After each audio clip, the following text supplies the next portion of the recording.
Oh, didn't have it planned. I'm supposed to press the button. anyway, I'm goofy. When you ever see me, beautiful. I like a bench, egg toast, Filipino food, Singapore food, people cooking, dancing, having technology, but whatever. Well, I don't know what I was doing. Something to go. I didn't have any plan. I didn't do it. I don't want to do it. I'm into mixed sector. What's my other channel? Shifu. I'll go. Hmm.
He's just saying all this stuff. He's giving me it's very good. I love it.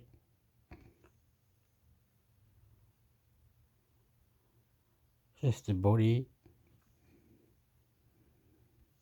You were doing it like me too. See how good it is. Ray camera, OS software, Android 13, Magic, OS 8.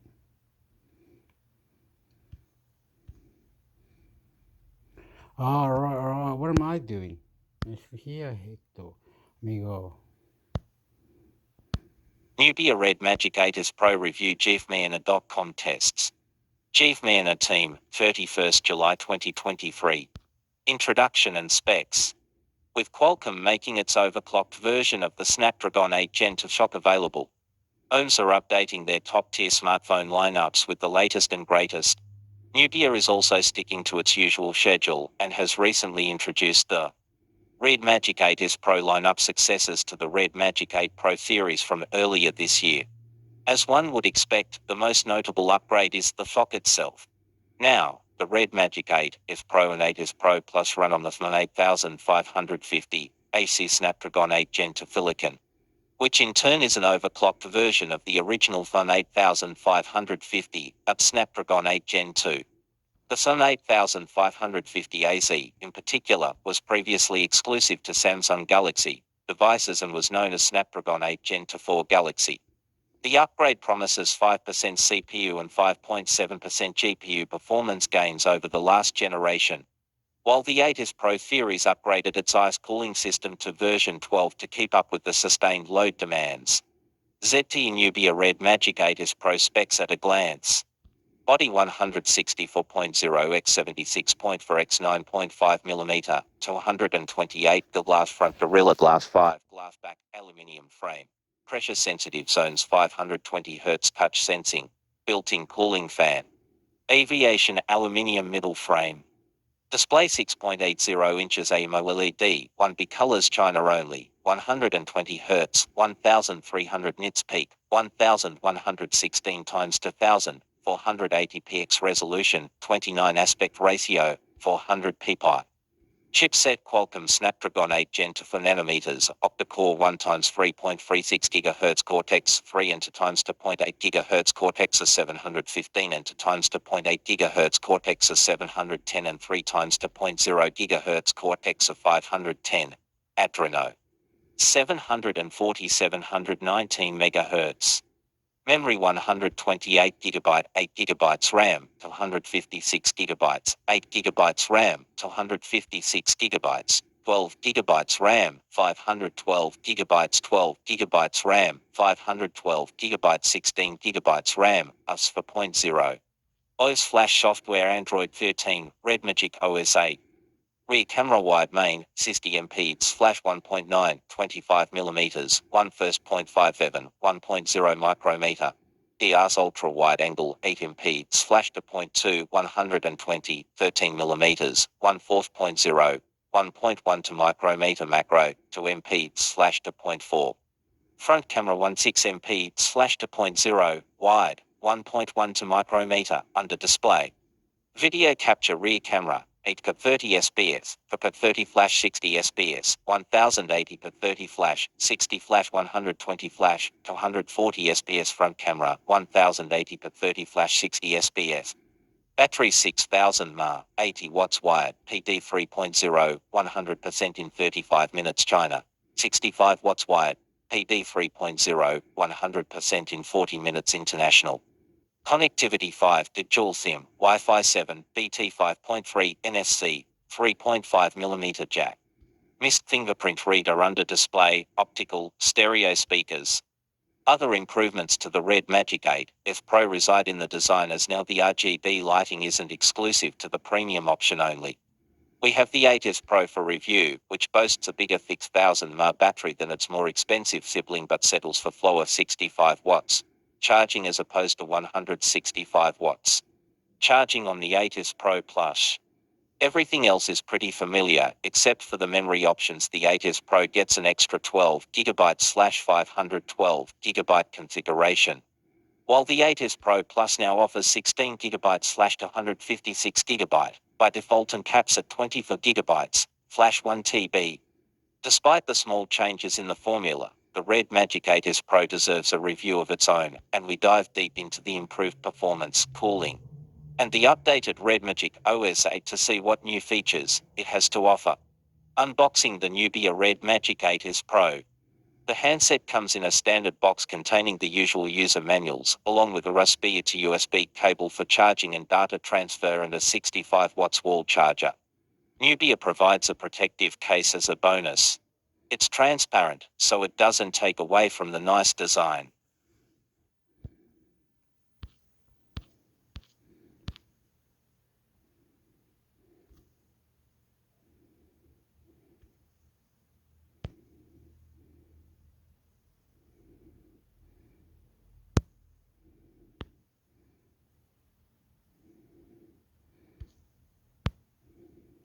Nubia Red Magic 8S Pro review reader comments.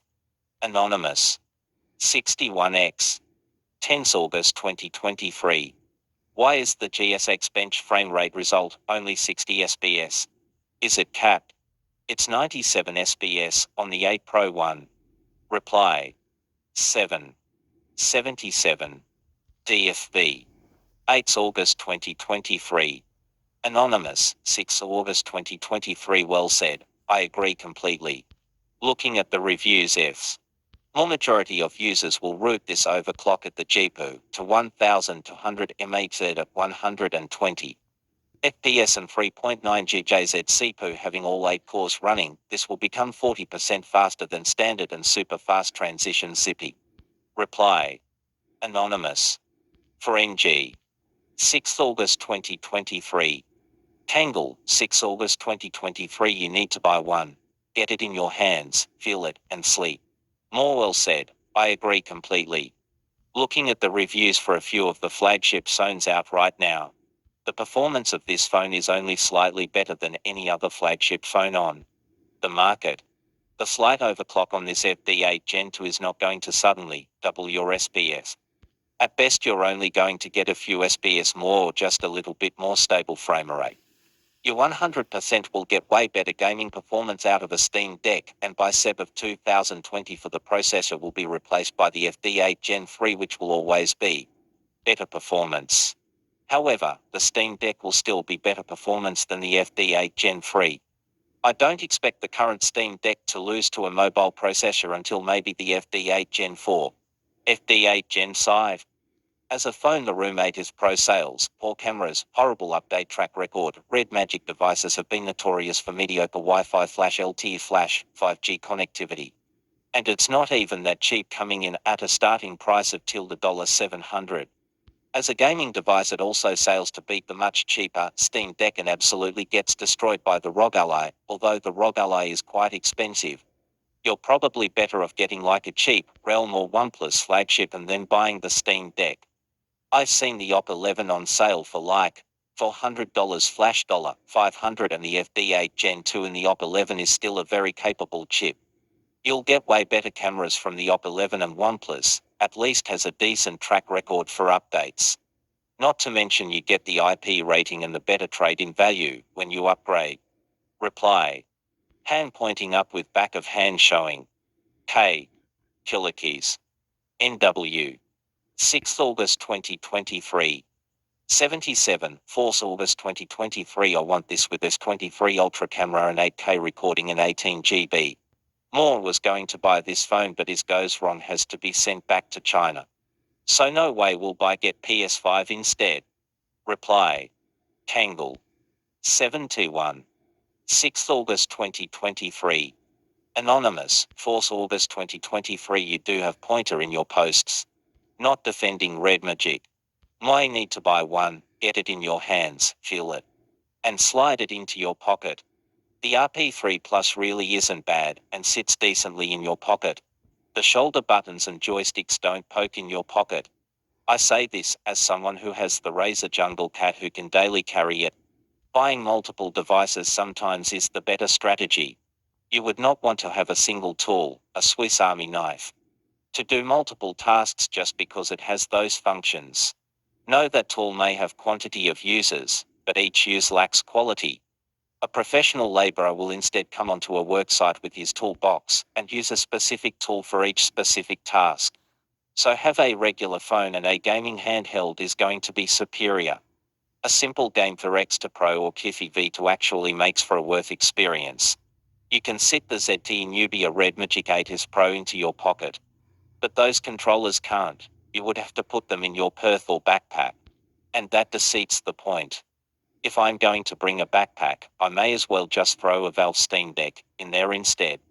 And there is no point arguing about controls. Someone with a professional keyboard flashmouth, e.g. Logitech G Series, is going to win against someone with an ergonomic gamepad, e.g. Sony DS5. Who is going to win against someone with a miniature gamepad, e.g. Razer Jungle Cat? Who is going to absolutely decimate anyone trying to use touchscreen and touch sensors? So if you used Red Magic 8S Pro versus me on a Retroid Pocket 3 Plus, I'm going to win 9/10 that it no longer becomes sun for either of us. Also, your priorities for a phone is weird. It's not balanced. I prefer a good overall experience. Even if a device has the best screen, audio, and battery life. If it has the worst flash buggiest software, I am going to skip on it. I prefer a device that has slightly worse screen, audio, battery life, as it means I'm getting really stable software with long-term support. But you do you. Reply. Anonymous. NS $. 4th August 2023. Tangle, 4th August 2023. I think you're letting your personal biases get in you. I do have pointer in your posts. Not defending Red Magic, but looking the Red Magic 8 as an phone that has gaming and other features, simplifies gaming, and while Retroid is considered as pocketable in size, it has all the controls poking your pocket. Nitpicking, and yes, I would prefer physical buttons and pads to play games. But in my phone use, I respect the screen, audio and battery life. First, and cameras comes fourth or fifth, and the selfie for me is bottom on the list and couldn't care less if it's bad or completely absent. Reply. Anonymous. 0% R. 4th August 2023. Tangle, 4th August 2023. I think you're letting your personal biases get in you.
Google Pixel 8 and 8 Pro, what we know so far. JeffManna.com News. Behind the scenes, Google is working on the next generation of Pixel phones, and so far it has not given any official details on the upcoming devices. But Google usually does a pretty bad job of keeping things a secret. The phones will not be unveiled until later this year, likely in October, even show. Plenty of details have leaked already. There will be two flagship models, smaller Vanilla and larger Pro. Like with previous generations, the Pro will have a superior display and camera. Interestingly, the Vanilla phone will be smaller than its predecessor. Let's look at those first. Displays. The Pixel 8 display will finally be bumped up to 120 Hz refresh rate after several generations of running at 90 Hz. This doesn't mean that Google is finally going with an LTPO panel for the Vanilla flagship, but leaked info suggests that there will be new refresh modes, letting the phone choose between 10, 30, 60 Hz for power saving. The new display will be slightly smaller than before, at 6.17 inches, down from 6.3 inches. The resolution will remain at SHD plus 29 on the plus side. Google has apparently chosen a brighter panel this year, 1400 nits typical brightness, up from 1000 nits. New display configurations for the Pixel 8 series. The changes on the larger Pixel 8 Pro display will be less impactful. It will be basically the same size as on the 2022 model, however. Its resolution will be reduced slightly, which will bring down the pixel density from 512 ppi to 490 ppi. That's still higher than the Vanilla Pixel, even accounting for its smaller diagonal. The minimum refresh rate will go down to 5 Hz from the 10 Hz minimum on the 7 Pro. This panel should be brighter too. Design. Google is sticking with the visor design for this generation. As you may have noticed in the section above, the new generation will round off the corners of the display more so than the 7 series. More importantly, the Pixel 8 will measure 150.5 x 70.8 x 8.9 mm based on CAD designs. This is noticeably smaller than the 155.6 x 73.2 x 8.7 mm measurements of the Pixel 7 and makes it closer in size to the Galaxy S23 146.3 x 70.9 x 7.6 mm and smaller than the Pixel 7a 152 x 72.9 x 9 mm. Google Pixel 8 speculative renders. The Google Pixel 8 Pro will measure 162.6 x 76.5 x 8.7 mm, effectively the same as the 7 Pro 162.9 x 76.6 x 8.9 mm. Google Pixel 8 Pro speculative renders. By the way, hands-on photos an early Pixel 8 Pro prototype confirmed the design seen in the renders above. Cameras. Both models are getting a new sensor for their 50MP main cameras. The Film 2 is replacing the one found in the 7 series. This sensor is larger 1/1.12 inches vs. 1/1.31, and it has bigger native pixels 1.4 micrometer vs 1.2 micrometer. Binning down to 12.5 MP for 2-1 gives it an effective pixel size of 2.8 micrometer. The sensor can go the other way too, outputting 100 MP images, since each pixel has two photodiodes instead of one. The one was the same. The main difference here is that the Intel has an improved AS method called Dual Pixel Pro. The two photodiode is on in one split, each pixel vertically. The Intel has a diagonal split instead so that it can detect phase differences both vertically and horizontally. The Pixel 8 Pro is also getting an upgraded ultra-wide with the Sony IMX787 sensor 64MP 1/1.37 with 0.8 micrometer pixels and for 2-1 binning support. For comparison, the 7 Pro has a tiny 12MP 1/2.9 sensor with 1.25 micrometer pixels. The rear camera setup for the two Pixel 8 phones. As for the Vanilla model, that one is sticking with the 12MP IMX 386 of its predecessor. The one upgrade here will be a wider lens 0.55x vs. 0.67s, but that will just put extra strain on the low-res sensor. And no, the Pixel 8 is not getting a dedicated zoom camera. The one on the Pixel 8 Pro will remain the same with a 48MP Gun5 sensor and a 5x periscope lens. A new 8x8 TOF depth sensor will assist with autofocus.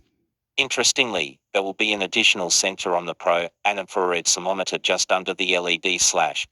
In this time and age, being able to measure your body temperature is a useful feature. The Pixel 8 Pro will have a thermometer to measure body temperature.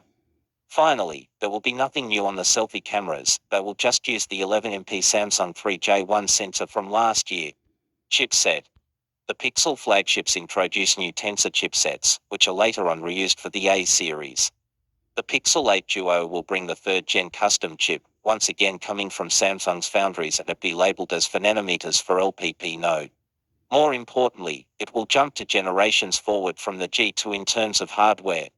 The Tensor G3 will feature a single Cortex-3 at 3.0 GHz, for XA715 at 2.45 GHz and for XA510 at 2.15 GHz. For comparison, the G2 had two prime cores, Cortex of 1 to 0.85 GHz, for A78 to 0.35 GHz, and for A55 1.80 GHz cores. We should see a big jump in performance and especially energy efficiency. That said, there are already A720 cores available and the Cortex-4 is lurking around the corner. So the G3 will quickly fall behind the competition, just not as far behind as the G2 was. As for the GPU, the G3 will jump to an Immortalis K715 with 10 cores at 890 MHz. This GPU has hardware support for ray tracing and is also a couple of generations newer than the Mali X710 Mach 10 of the G2 chip. You can also expect a faster NPU for Google's AI Magic. One potential upgrade for the small Pixel 8 is the extra RAM 12GB. According to some rumors, previous generations had 8GB. This will bring it on par with the Pro model. The new Tensor G3 chipset should also support faster UF 4.0 storage. Battery and charging. Not much is known about the batteries at the moment.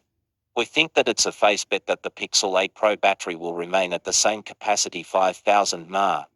But given the smaller dimensions of the Pixel 8, its capacity will probably go down from 4355 mAh. The Pixel 8 appeared in WPC's site, which lists it as supporting only 12 watts wireless charging. The Pixel 7 Duo isn't exactly fast, but it can do 20/23 W wirelessly, so this is a surprise. We guess that the main takeaway here is that the 8 series will not support the new key to standard. Price. Again, no info has leaked so far, but we don't expect any surprises. The Pixel Fix and Pixel 7 had a base price of $600. The Pixel 6 Pro and Pixel 7 Pro were $900 at launch. The 8 series should follow the same pricing strategy, especially given that the vanilla model is still lacking most of the Pro features, which justifies the $300 gulf in the pricing.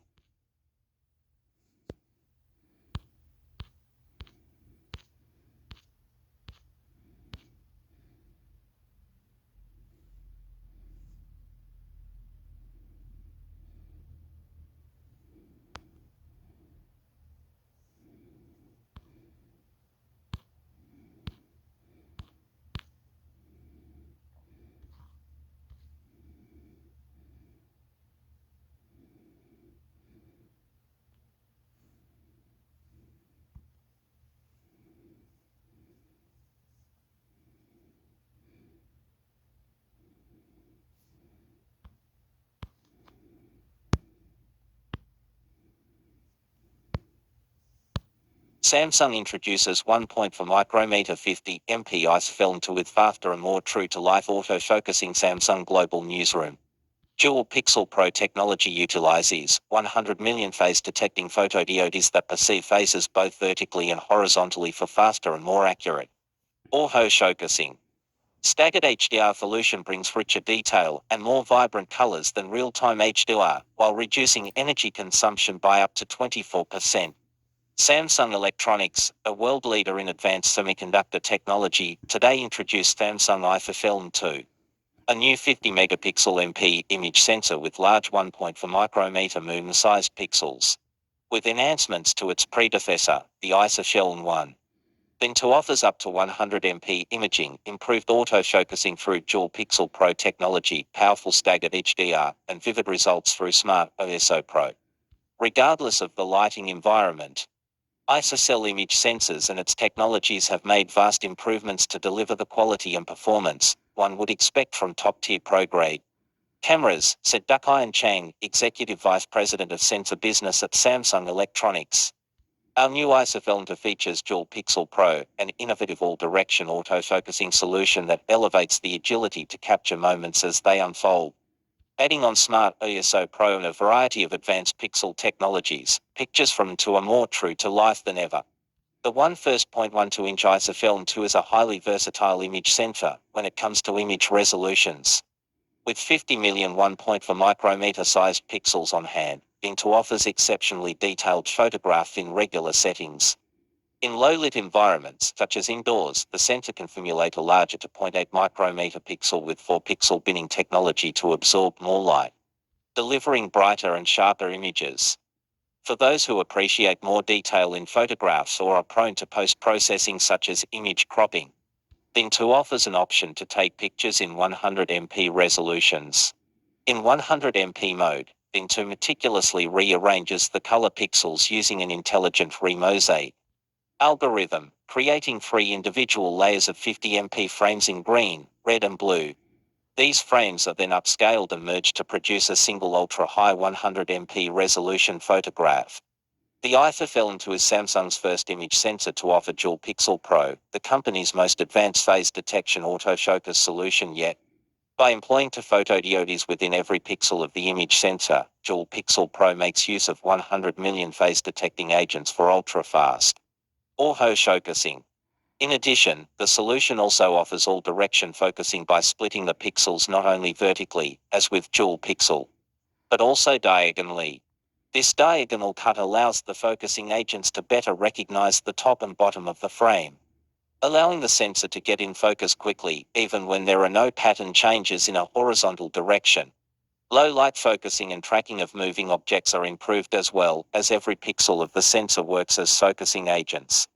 For taking pictures in mixed light environments, such as sunsets or indoors with daylight coming through a window, IN2 increases its dynamic range with a staggered HDR feature, the time multiplexed HDR technology that uses rolling shutters over the same pixel arrays to capture multiple frames in short, middle, and long exposures. By maximizing the dynamic range, staggered HDR ensures rich detail and vivid color in highlights and dark shadows within the scene, making it an ideal solution for shooting high-contrast lights. Staggered HDR is able to reduce the energy consumption of a sensor by up to 24% when compared to the predecessor's real-time HDR mode, contributing to improved energy efficiency of the overall system. IN2 also comes with Smart ISO and Smart ISO Pro. Smart ISO intelligently sets the sensor's conversion gain, allowing the picture to be taken using an optimal ISO, low ISO for brighter outdoors or high for dim and indoors. Unlike Smart ISO, which uses readouts from a single ISO per picture, Smart ISO Pro, which uses an intra-scene dual conversion gain Fiji solution, takes readouts from both high and low ISO to instantly create high dynamic range images with less motion artifacts. In addition, in extreme low light, Smart ISO Pro quickly takes and processes multiple frames in high ISO, raising the light sensitivity close to 1 million IFOs and taking mobile night photography to greater heights. Camera experiences can be more fun and creative with IN2, where precious moments can be captured more dramatically and everyday events can be turned into short videos. IN2 supports full HD videos at 480 frames per second SPS or 4K at 120 SPS, enabling wider possibilities for mobile video shooting. Samsung ISOCELL 2 is currently in mass production.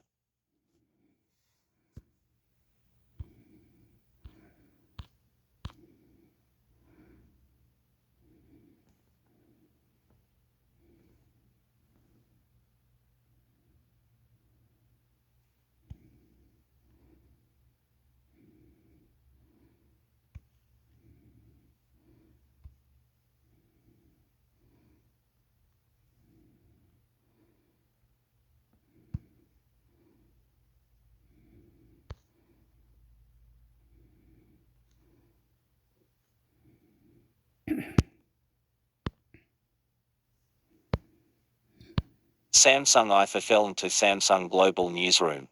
Press release Samsung. February 23, 2021.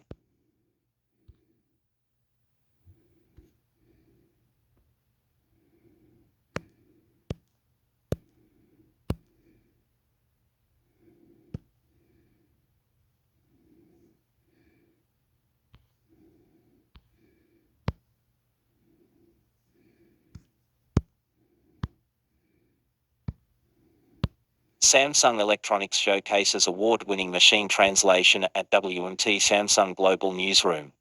At the workshop on machine translation WMT, one of the biggest events for machine translation research, Samsung Electronics joined the ranks of researchers from all over the world to discuss new and innovative ways to understand the human language using machines and computer programs. Samsung Research and Samsung and the Institute Poland SR-Pol participated in a competition between scientific groups and laboratories to compare the quality of their translation tools. Teams from all over the world participated in the 8 machine translation task competitions. From those representing widely known companies to research groups from various universities. Samsung Research Global ASN's Language Lab participated in the biomedical translation task, which aims to evaluate systems for translating sentences from the biomedical domain. The task addressed a total of 14 language pairs, including English, French, German and Spanish. The team won first prize for effectively translating to language pairs, English, Spanish and Spanish, English. This was a particularly impressive feat due to the biomedical field's frequent use of domain terminology. In the case of domain-specific translation, one of the big factors that determine translation quality is terminology translation. Even with the same word, the translated word may vary depending on the domain, and compared to general terms, technical terms are used less frequently, making it difficult to learn. Considering these limitations, Samsung Research Global OSN's Language Lab improved domain-specific translation performance by incorporating FOSS-constrained terminology translation, which provides the terminology constraints of the target language as input with force sentences, like a hint, and improved the domain terminology to be reflected in translation results as much as possible. Currently, Samsung Research is conducting research on domain-specific translation, including providing patent translation service Korean English on Samsung Research Translation Service Translate https://translate.samsung.com. Samsung Research Global ASN's Language Lab. FRPOL also participated into general machine translation tasks, achieving high ranks by placing second for English, Russian and English, Croatian. During the competitions, WNT only provides teams with a limited amount of corpora, collections of structured texts, to be analyzed for their translation model. Therefore, the SRPOL team attributed their success to focusing on improving the quality of corpora through processes like data pre-processing and filtering. In addition, the team focused on optimizing their model's architecture and AI training process. Using the improved corpus, SRPOL's machine translation team built a classifier using a machine learning framework called BERT bidirectional encoder representations from transformers. This classifier successfully categorized millions of sentences from the corpus into different domains. As a result, SRPOL was able to create models for not only general translation, but also medical and legal. FRPOL has been performing well in the field of machine translation, winning the challenges at the International Workshop on Spoken Language Translation. UFILT, one of the world's longest running workshops on automatic language translation, for consecutive years from 2017 to 2020. Now more than ever, the goal of attaining a human-like level of language understanding seems to be within our grasp. As machine translation and language understanding slowly become an integral part of our everyday lives, Samsung will stay at the forefront of this technology to design the tools to overcome language barriers and improve your daily life. Samsung and the Institute Poland.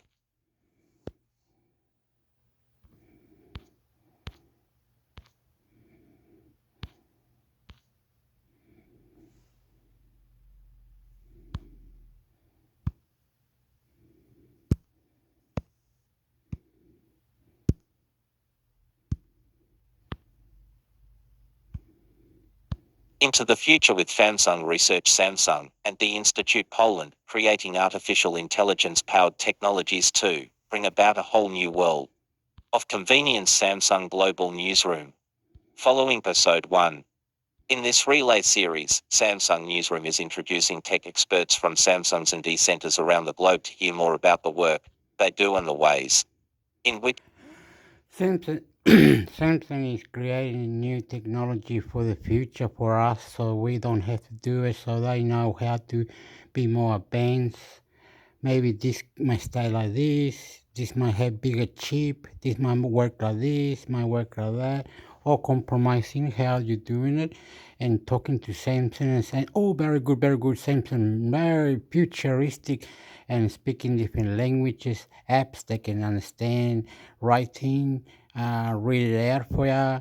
All different buttons, all different strategy, better future technology. Must advance, motherfucker. it is directly improving the lives of consumers. The second expert in the series is Lucas Slabinski, head of the artificial intelligence team at Samsung and the Institute Poland SRPol. Slabinski joined SRPol in 2013 as a senior engineer and following 8 years of dedicated work now leads the AI team at SRPol. Read on to hear more about the exciting innovation Slabinski and his team are involved with at SRPol. Code designing solutions for the speech recognition field is known to be highly intricate. When working on language-related technologies, what challenges have you encountered and how have you been overcoming them? In my opinion, language-related technologies are far more complex than any other ones. Humankind communicates in almost 7,000 constantly evolving languages, subdivided into endless accents and dialects. Moreover, human language is far less objective than, for example, a picture, which can be described in mathematical formulas. People encode their thoughts as a set of sounds or characters into a message, which then needs to be decoded and interpreted by others. Because each phase of this process is personal, creative and non-deterministic, language-based human communication is very complex and ambiguous. Thus, on the one hand, we can enjoy beautiful poetry and sunny jokes, and on the other, occasionally suffer from misunderstandings. The ND people who work on natural language processing NLP often reach their own, innately human, limitations. Even we encounter issues communicating clearly with colleagues at work or family at home. So how, for example, can an engineer who speaks to languages design and code a machine translation system for 40 different languages? We solve this paradox using machine learning technologies. During the process known as training, we automatically extract general patterns based on examples from our datasets and memorize them in the form of a model. To build a machine translation system, we train a neural network to map a sentence in different languages based on millions of examples, all carefully collected and cleaned beforehand. It sounds easy, but we deal here with three fundamental challenges.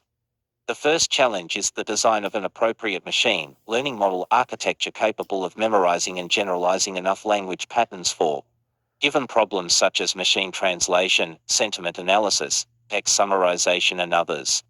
The second challenge is the preparation of sufficient amount of training data, as machine learning systems can recognize and memorize only those patterns presented in the training dataset.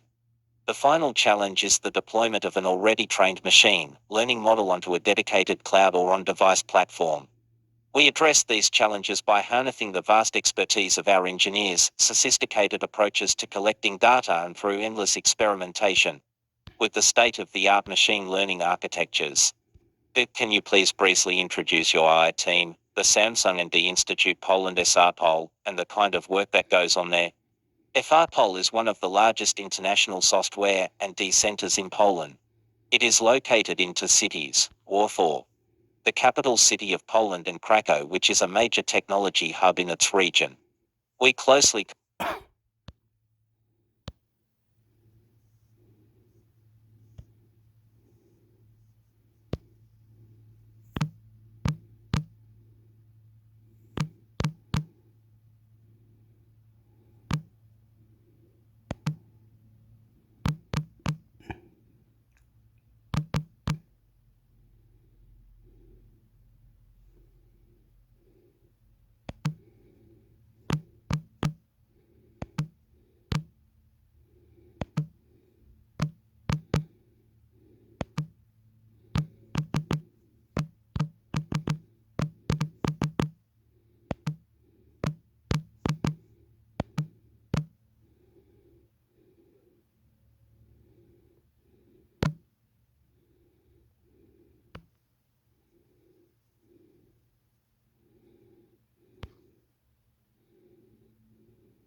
Where's the adblock security?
I'm here forever, eh? Like trying to find some shit that I don't even know what I'm doing. Don't even know.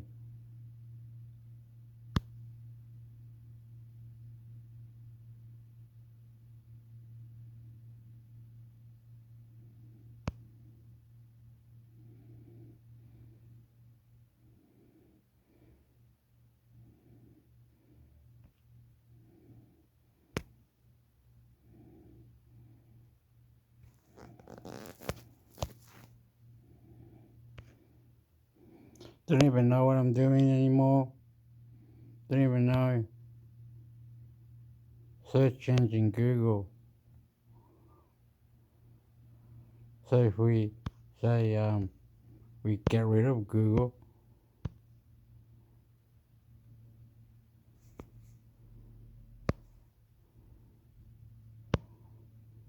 this issue isn't gonna be.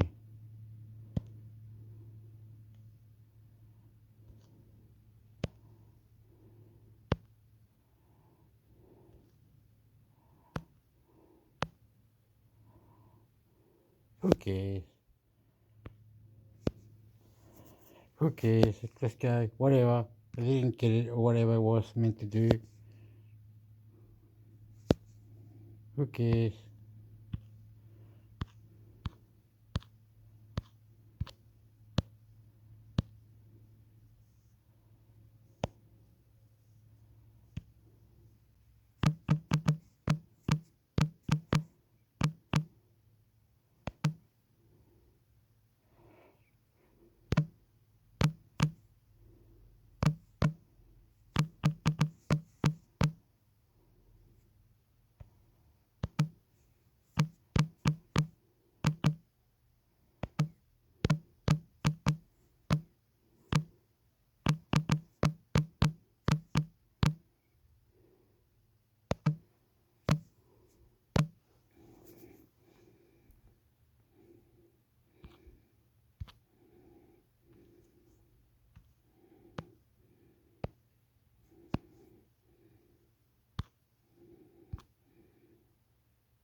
20 Australian inventions that changed the world. Australian Geographic. Some of Australia's world-changing inventions: plastic money, Google Maps, latex gloves and the electric drill. Australians can be an ingenious bunch. Here are some of the best inventions to have come out of the nation. 1. Black box flight recorder. The black box flight recorder has helped make commercial air travel the world's fastest form of travel. It was invented by Australian scientist David Warren, who lost his own father to an aircraft tragedy in 1934 when the Miss Hobart crashed into the Bass Strait. This remarkable device is virtually indestructible and records the final moments of a crashed plane's last flight. While it is a box, it's not black, its bright orange color is called international orange, making it easier to find in crash site rubble.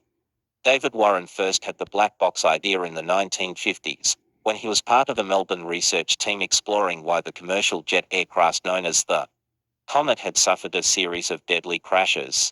He thought it would help investigators see what was wrong if they had a recording of the last conversations between crew and other founds inside the plane before it crashed. A black box is now installed on every commercial plane around the world, but it was in Australia that they were first made compulsory for all commercial flights. 2. Spray on skin. In 1999, Perth-based plastic surgeon Professor Fiona Wood patented her spray-on-skin technique. The innovation involves taking a small patch of the victim's healthy skin and using it to grow new skin cells in a laboratory. The new skin cells are then sprayed on the victim's damaged skin. This process significantly reduces recovery time and scarring. Fiona and her spray-on-skin technique played a key role in treating burns victims from the 2002 Bali bombings. Fiona and her team are credited with saving the lives of 28 people. Related, Australia's Best Innovators awarded. 3. Electronic pacemaker. Australian Dr. Mark Lidwell and physicist Ed Debus developed the first artificial pacemaker in the 1920s. Now, more than 3 million people worldwide rely on pacemakers to keep their hearts beating properly. Artificial pacemakers send small electric charges into the heart to help it maintain a regular beat. Since the late 1960s, these have been implanted inside the body. The first of these was developed in Sydney by Lidwell and Booth. Lidwell used the invention in 1928 to revive a stillborn baby. Small pulses of electricity were sent through a needle directly into the child's heart. After 10 minutes, the equipment was switched off, the heart continued to beat, and the infant made a full recovery. 4. Google Maps. Danish brothers Lars and Jens Rasmussen developed the platform for Google Maps in Sydney in the early 2000s. Along with Australians Neil Gordon and Stephen Ma, they founded a small startup company called Where2 Technologies in 2003. The following year it was bought by internet giant Google, which also hired the four men, and the technology was turned into what we now know as Google Maps. 5. Medical application of penicillin. In 1939, Australian scientist Howard Florey purified penicillin from a special strain of mold. The team demonstrated penicillin's ability to fight bacterial infection in mice and, later, humans. The antibiotic was mass-produced and used to aid victims of World War II. Penicillin has been used around the world, saving many lives through the combating of infection by common bacteria. Today, it is still widely used in combating infections, but its efficacy is at risk from the growing resistance to the antibiotic. Related, Australia's Nobel Prize winners. 6. Polymer banknotes. Plastic banknotes were developed in a combined effort by the Reserve Bank of Australia and CFIRO in the 1980s. The first plastic banknote to be put into circulation was the $10 note, released in 1988 to celebrate the bicentenary. In 1996, we became the first country to have a complete set of plastic currency. Traditionally, banknotes are made from paper, cloth fibers, or a combination of both. Our banknotes are made from a special polymer which, along with a series of inbuilt security devices, makes them almost impossible to counterfeit. They also last about 10 times longer than traditional banknotes. Related, the new $5 note. 7. Cochlear implant bionic ear. Professor Graham Clark invented the first bionic ear, Melbourne University in the 1970s. The first prototype was implanted in a person in 1978. Cochlear implants are devices that are implanted into the head to electronically stimulate the auditory nerve. Graham's motivation to advance hearing loss technology was spawned from his own father's inadequate hearing. So far, the cochlear implant has brought hearing to more than 180,000 deaf and partially deaf people worldwide. 8. Electric drill. De-enthusiasts can thank an Aussie for this indispensable piece of equipment. In 1889, Australian electrical engineer Arthur James patented the world's first electric drill with his colleague William Brain. The invention was originally designed to drill rock and dig coal, and although it was a long way from the portable hand drills used today throughout the world, the underlying technology was the same. 9. Winged keel. Ben Lexen, an Australian yachtsman and marine architect, invented the winged keel, a nearly horizontal foil, or wing, at the base of a failing boat keel. They are typically found on high-performance sailboats. The winged keel made its debut in 1983 in America's Cup on Australia 2. 10. Permaculture.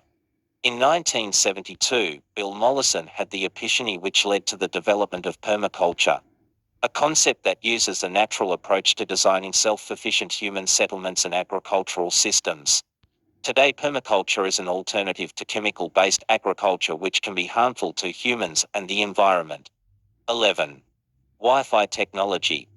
In 1992, John O'Sullivan and the CFIRO developed Wi-Fi technology used by more than 1 billion people around the world today. The core parts of the technology came out of research in the mid-1970s in the field of radio astronomy. When John and his colleagues at the CFIRO were originally looking for the scent echoes of black holes. As a result of this work, the CFIRO has held key patents for Wi-Fi technology since the mid-1990s, bringing the organization millions of dollars in royalties every year. Related Wi-Fi creator CFIRO wins $120 in lawsuit. 12. Ultrasound scanner. In 1976, Ophenix commercialized the ultrasound scanner, studying ultrasound from 1959 onwards. The ultrasonics research section of the Commonwealth Acoustics Laboratories branch, later to become the Ultrasonic Institute, discovered a way to differentiate ultrasound echoes bouncing off foss tissue in the body and converting them to TV images. This discovery forever changed prenatal care as it gave expecting parents a window to the cetus, without X-ray exposure. Ultrasound technology is also used in the diagnosis of medical problems of the breast, abdomen, and reproductive organs. 13. Plastic spectacle lenses. In 1960, Solar Optical released the first scratch-resistant plastic lens for glasses. The technology was further developed to create the first plastic bifocal, trifocal, and progressive focus lenses. Plastic lenses are used throughout the world due to their many benefits, including safety, their lightweight, and durability. 14. Inflatable escape flight and raft. In 1965, Jack Grant, an employee of Qantas, invented the inflatable aircraft escape flight, which is now mandatory safety equipment on all major airlines.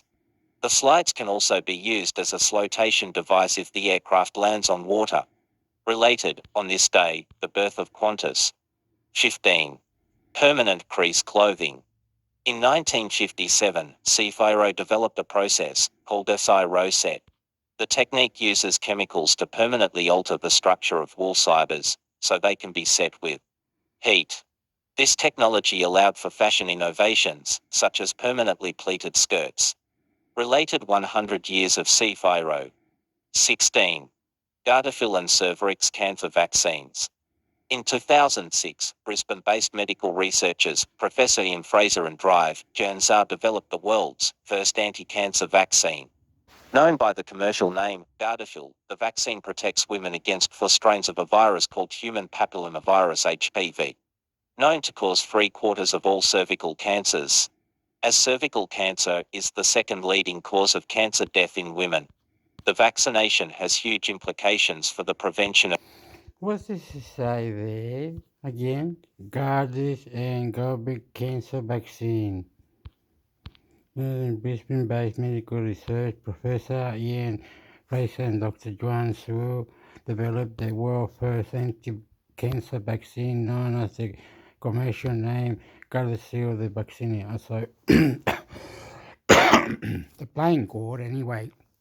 So good, mate. So good, mate. Playing God, mate. Fucking well, health organization. Playing God, mate. Good, mate. Illuminati, my fucking God. What are we talking about? I'm into mixed sector. I'm crazy. Anyway, question it, please. I love you, sexy, and you know it. Of cancer. Since 2008, the vaccine has been approved for use in more than 120 countries. 17. Frazier lens. In 1993, Australian inventor Jim Frazier's deep focus lens was patented in the United States. His innovative lens allowed for both the subject and background to be in focus at the same time. It also has the ability to rotate without the movement of the camera. The lens is now commonly used in movies and film throughout the world. Jim won an Academy Award in 1998 for his contribution. Related innovation is the Australian way. 18. Triton Workcentra. In 1976, a 27-year-old television journalist named George Lawn appeared on ABC TV for Inventors program with his new invention, the Triton Workcentra. The day after the show, his multi-purpose workbench, which stabilizes and improves the accuracy of portable power tools, had more than 1,000 orders. It is estimated that 10% of Australian households with a garage now have a Triton Workcentra. 19. Racecam. In 1979, Channel 7 introduced live television broadcasting from racing cars, allowing viewers to watch the race from the driver's perspective. Today the racecam has been adapted to sit other sporting events such as snow skiing, basketball and cricket. 20. Tank-bred tuna system. In 2008, German-born but South Australian-based Hagenstay may have saved the southern bluefin tuna from extinction. The Clean Sea system fools the tuna in a tank into thinking they are swimming out of the Australian bight and into their breeding grounds. Receive great savings and a gift when you subscribe to our magazine. Read more. 10 Aussie inventions that make your life easier. 10 arts inventions you didn't know were Australian. Innovation is the Australia way. Aussie inventions you've never heard of. 10 little known Australian firsts. Australian inventors, Alan Walsh.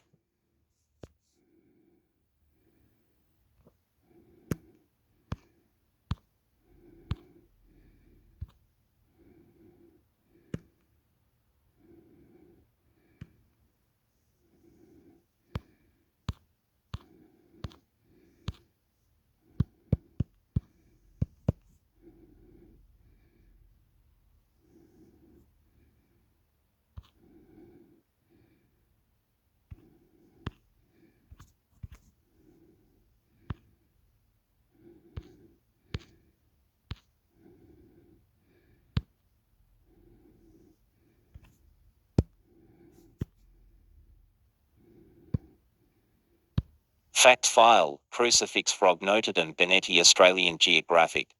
Common name, crucifix frog. Scientific name, noted and Benetti. Type, frog. Diet, insectivorous, eating insects, tadpoles, and mosquito larvae. Average lifespan, 6 to 8 weeks above ground. Thighs, between 4.5 and 6.5 centimeter long. Named after the distinct cross-like pattern on its back, the crucifix frog or holy cross frog is a ground-dwelling burrower that only comes to the surface after a good rain. One of the more unique species of amphibians within Australia. This tiny frog is about the same size as a 20-cent piece and spends most of its life underground. The crucifix frog has a cross-shaped pattern, made from bright red and black dots that adorns its brightly colored yellow or yellowy-green back. With a white underbelly, the male crucifix frog is recognizable thanks to its brown throat. The crucifix frog has a gold iris with a pupil that is horizontal and almost round. Easily mistaken for an intensely colored, lumpy, bouncy ball, the crucifix frog is one of the few Australian frog species that utilize aposematism or the use of brightly colored patterning to repel its predators. Found throughout inland New South Wales, west of the ranges and in southwest Queensland. These tiny frogs make their homes in semi-arid grasslands and black soil plains, which are rich in clay. The crucifix frog lives most of its life in underground burrows, 2 to 3 meters below the surface. When underground, the frog keeps moist by creating a protective cocoon around itself, covering everything except for its nostrils. This barrier is made from layers and layers of skin, which prevent the frog from drying out. The cocoon eventually becomes a nutrient-dense meal for the crucifix frog when it devours it before making the journey above ground. As heavy rains trickle down into the foil, the crucifix frog uses the spades on its small feet to dig towards the surface. The sight of hundreds of brightly coloured mini frogs emerging from the underground to breed and seed is one of nature's true delights. Once earthside, the crucifix frog makes its temporary home within puddles, ponds, and flooded areas and wastes none of its short 6 to 8 weeks of life above ground by breeding. Spring to autumn during times of heavy downpour is the prime breeding season for the crucifix frog. Cooper-coloured tadpoles emerge out of eggs that are laid as a cluster at the surface of the water pools. Tadpoles grow to around 5 centimeters in length and gravitate towards the bottom of the watercourse until they develop into a frog after around 6 weeks. Image credit, Shutterstock. Filling their stomachs is also a priority for the crucifix frog once it emerges from its underground state of hibernation. These miniature frogs snack on insects, mosquito larvae and tadpoles that are readily found in temporary pooling water. An unusual hunting technique used by the crucifix frog to successfully nab a meal is known as pedal luring. This adaptation sees the frog remain completely still body, except for its wriggling toes, which helps to attract unsuspecting insects. Crucifix frogs have a sticky reaction to being disturbed by humans or predators, as they release a milky substance known as frog glue from the glands in their skin. Thought to keep would-be predators away, this unique, distasteful, sticky secretion also works to trap a potential meal. Insects that get too close to the sticky frog become attached to its skin, and when the crucifix frog sheds its outer layer, it eats the glue. And the entrapped insects become a bonus snack.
The path to reconciliation is one of listening, learning and growing together.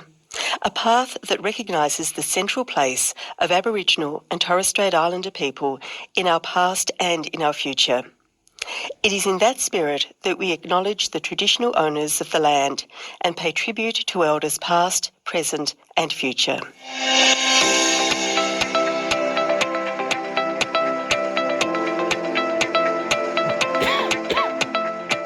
Welcome to Policy Forum Pod, the podcast for those who want to dig a little deeper into the policy issues facing Australia and the world. Policy Forum Pod is produced by the Crawford School of Public Policy here at the Australian National University. I'm Sharon Bessel and I'm here once again with my amazing co-host Anna-Greta Hunter.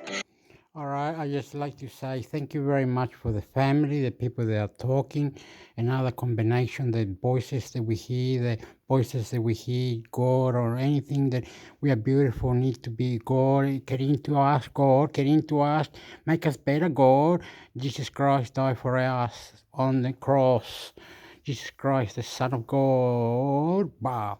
Okay, I love combination, God, amen, and Jesus Christ. Anna-Greta, good to see you. And what a conversation we're going to have today.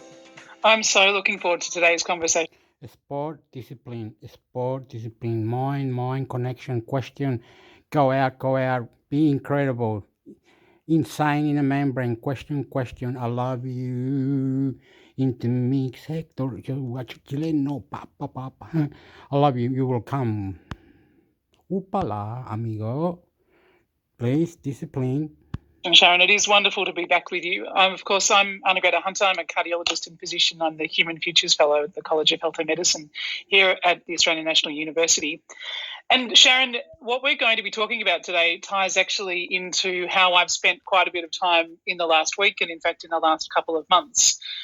This week particularly, I spent some time at Parliament House with a group of doctors and parents from the Northern Territory. A large group of them had travelled to Canberra to draw attention to their concern around the immense emissions that might be released from shale gas fracking in the Northern Territory, in the Beetaloo Basin particularly. And they've been seeking to highlight their concerns around the impact of these fossil fuel projects on their communities, on their health and wellbeing, and on their future. Paediatricians and some other doctors from the Northern Territory are also worried about the direct health impacts of gas fracking and the petrochemical processing, the toxic chemicals that are released into the air that contaminate soil and water around the gas fracking sites. They've been worried about the health and wellbeing of their communities, the increased risks of childhood leukemia, chronic lung disease, cardiovascular events. But the parents particularly shared their concerns about the direct health impacts of their projects and the deep concern about the rising temperatures in Australia's most northern capital city. They were deeply concerned, and to see their distress around questions of livability, habitability, survivability as the climate changes was quite remarkable and powerful. They all are confronting, quietly or on the side, the possibility of needing to leave a place that they love. Yet the Northern Territory government is fiercely committed to expanding mining development in the Northern Territory, seemingly perhaps against some good advice. The pressure of economics, jobs, growth weigh heavily on politicians and on parts of the community who, despite the environmental and social costs, find themselves supporting projects that many find challenging to fathom when those longer-term impacts are really considered. These Northern Territory conversations that have been taking place in Canberra in August 2023 offer us some real insight into the complexity of tackling climate change, the challenges for community balancing work and survival, economics, the environment and society, and trying to make decisions with an uncertain future. We know Australians are concerned about climate change and have been for many years. And this year, we're perhaps even more so concerned as we anticipate yet another unprecedented summer. Yet the politics of transition to renewable energy, to a net zero economy and to a world where politics recognises environmental and social impacts of decision-making remains fraught and complex. The map is unclear and we've not yet defined the compass that might lead us. So it is extraordinary to welcome our guest today into this discussion. And I'd love to hear, Sharon, if you might like to introduce our wonderful guest who's going to take us through these issues, I'm sure, today. Thanks, Anna-Greta. I would love to. Dr. Rebecca Colvin is a researcher and a senior lecturer here at the Crawford School at the ANU. Beck's research focuses on I'm just gonna just gonna say that we need to debate every word, debate every subscription, subscribes into me sector, debate, and we'll fix the system. We'll fix the system. Debate, and fucking more debate, and we'll beat the system. And you'll win. I will love you, sport, sexy. I love you, and spiritual, and everything. on exactly those complexities that you've just mapped out, Anna Greta, issues around the social and political dimensions of really contentious issues associated with climate policy and with energy transition. Beck's work is particularly focused on understanding how different people in different groups engage with social, political, and policy conflict around climate and energy issues, and she focuses on the importance of identity. And I think that's so important in understanding how these issues play out.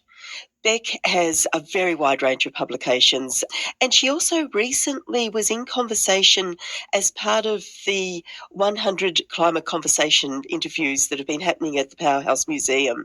That was a really remarkable conversation. And so for any of our listeners who enjoy the conversation that we're about to have, please do have a look at that Powerhouse Museum conversation that Beck was involved in. Beck, it's really great to have you with us today. Welcome. Thank you both so much for having me on. It's a pleasure to be here with you. Beck, for some years now, we've been engaged with the challenges of emissions reductions for communities and groups at the local level. I wonder if we could start today's conversation by asking you to map out some of the history around emissions reduction in Australia. You've noted that Australia was one of the first wealthy countries to repeal a carbon price, which is not a particularly positive recognition that Australia has. And you've described climate politics in Australia over recent years as both toxic and dysfunctional. So as a starting point, could you give us just a brief overview of climate politics in Australia and the legacy of that toxicity and dysfunction that we now need to overcome? Thanks so much, Sharon. So what I'd like to do is talk about how things played out from approximately 2009. And actually, the story goes much further back than that. And for anyone interested in that longer-term history, a brilliant resource is a book called The Carbon Club by Marion Wilkinson. But 2009 was when the carbon pollution reduction scheme was proposed. And we can kind of think about the decade or so from then as being this particularly difficult decade on climate politics and policy in Australia. In this time, we saw the implementation and repeal of the carbon price, as you mentioned, Sharon. We also saw multiple prime ministers lose their prime ministership at elections and between elections, and climate change and climate politics has been at least partially implicated in many of those changes. But we also saw public opinion really divide along left-right political lines in Australia.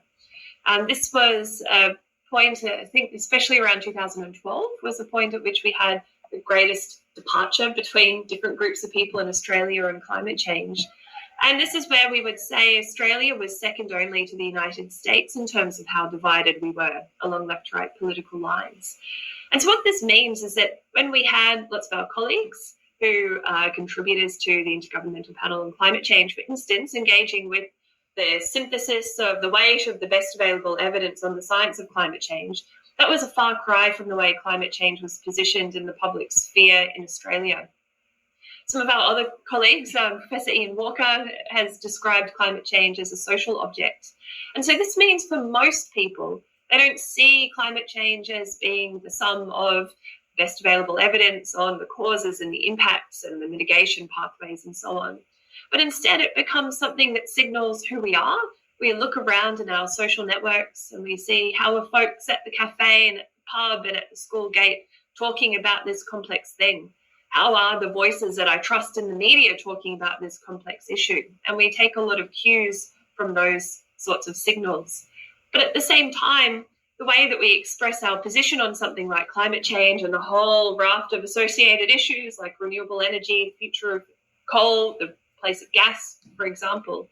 For many people, the way that we say, here's my position on this complex topic, is much less about the topic and much more about expressing who we are. What are the groups that we belong to? What are the values that we hold? And who are the people that we are different from, as well as the people that we see ourselves as belonging to?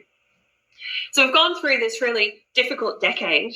And from around 2018, we start to see a bit of a shift in the trends in public opinion. So from around 2018, that's when we started to see public opinion kind of levelling off, at having a stable majority of Australians and across the political spectrum for the most part saying, yes, we recognise the importance of action on climate change, we want something to happen. But of course, we're at another turning point now, which is where we've kind of moved from this period of symbolic debate about climate change. Do we recognise that it's real? Do we commit to doing something about it? How do we set our targets? To moving to the next phase, which is saying, okay, so how are we going to achieve those things? So we're at a point now, in my opinion, where we're shifting from relatively symbolic debates about climate change and Australia's position to the quite material decisions about how are we going to decarbonise our systems? How are we going to work out how to compensate people who have something to lose and to maximise opportunities for people in this future economy and future systems, especially around energy and electricity that we're going to be building over the next few years. Back in 2022, the Australian federal government changed, and you've just alluded to that we've moved from a place where we were arguing about the existence or otherwise to a place where we're acknowledging, and the climate change strategy has become much more real and engaging. Of course, in that context, the federal government has recently established the Net Zero Authority, and it might be a good opportunity at this point to come to that organisation. The authority will sit within the Department of the Prime Minister and Cabinet, with Greg Combet as its chair. I wonder if you can describe what this authority is and what role it has to play in identity politics and bringing us together. Thanks, Greta. So based on the information that's been put out into the world so far, the authority has three key objectives. So one is to coordinate across government, and if I understand correctly, that would be across different departments or entities within government and across different levels of government. To also look at how to open up opportunities for investors in a net zero economy, and then also how to help workers and communities to navigate the change that's coming. And of course, it's that last bit that I'm most interested in, because that's where my research directs me to be most focused. But one of the things that's quite, I don't know if it's right to say symbolically important, because it's more than symbolic, but research looking at resource communities that are hearing very, very mixed messages about their future economy. So these are communities that have a large dependence on coal, for instance. They've been calling for some sort of certainty from government, not necessarily wanting it to be for their personal wish list for every item to be ticked, but for some sort of statement that says, here's where we're headed and here's how we're going to manage this process. So the announcement of the authority speaks to that ask that's been coming out of a lot of regional communities and out of organisations, civil society groups that have been active in this space as well. But it's also potentially quite significant because this is going to be a really complex issue to manage. And in a lot of these communities, there's a challenge in having open and constructive conversations about energy transition, decarbonisation, and what their future economies are going to be. Large part of that is thanks to the legacy of those toxic and dysfunctional debates that we've had on climate change in Australia. So something that's really valuable, or I think a great promise of the announcement of the Net Zero Authority, is to make that space that says, here's the direction that we're headed and let's work out how to work together to get there. And what I'm hoping is that we'll see a lot of strong representation of people from the regions that are going to be most directly touched by this transition to a net zero economy. Beck, I wanted to pick up a little bit more on your research and that third objective of the Net Zero Authority and that issue of how communities can be supported to navigate change. Some research that I've done on the east coast of Tasmania has really demonstrated to me just how frightened many people are around the sustainability of their communities. And that's sustainability in all ways. It's environmental sustainability, but also economic sustainability as people really worry about the future of particularly small towns that are very dependent on fossil fuels or on other extractive industries. And Beck, you've done some really remarkable work within communities that are currently dependent or largely dependent on coal for employment. Could you talk us through what you hear from those communities about their concerns, their fears, and their hopes in the context of moving towards zero emissions? Because I think listening to those voices is just so important. Thanks, Sharon. Yeah, totally agree. And that's something that we, and I say we in a very broad and collective sense, people in the policy, research space, the media, think tanks, civil society groups. More listening to communities should be at the top of the list for folks that want to be engaging constructively in this space. And there's a couple of key points that I'd like to draw out of some of the research in these communities. So one is that feeling that they're not in charge of their futures, that there are decision makers that are at a distance from where these communities are in the cities that are making determinations about what's right for the communities, making determinations that also speak to a sense of respect for these communities and then imposing that will on the regions and the communities. And this is kind of complicated because there's a lot of narratives. In fact, my PhD supervisor, Dr. Brad Witt, who's up at the University of Queensland, has done quite a lot of really interesting work looking at the perceptions of an urban regional divide and where these narratives come from. And he's really pointed to the fact that these are narratives that really get reinforced in the rural press in particular. So there's a sense to which these sorts of decisions happen, policy decisions made at arm's length and imposed on communities, but then also the narratives that say this is the way things are. We in the regions are being steamrolled by the people in the cities. So there's kind of that complex perception and reality aspect to disentangle there.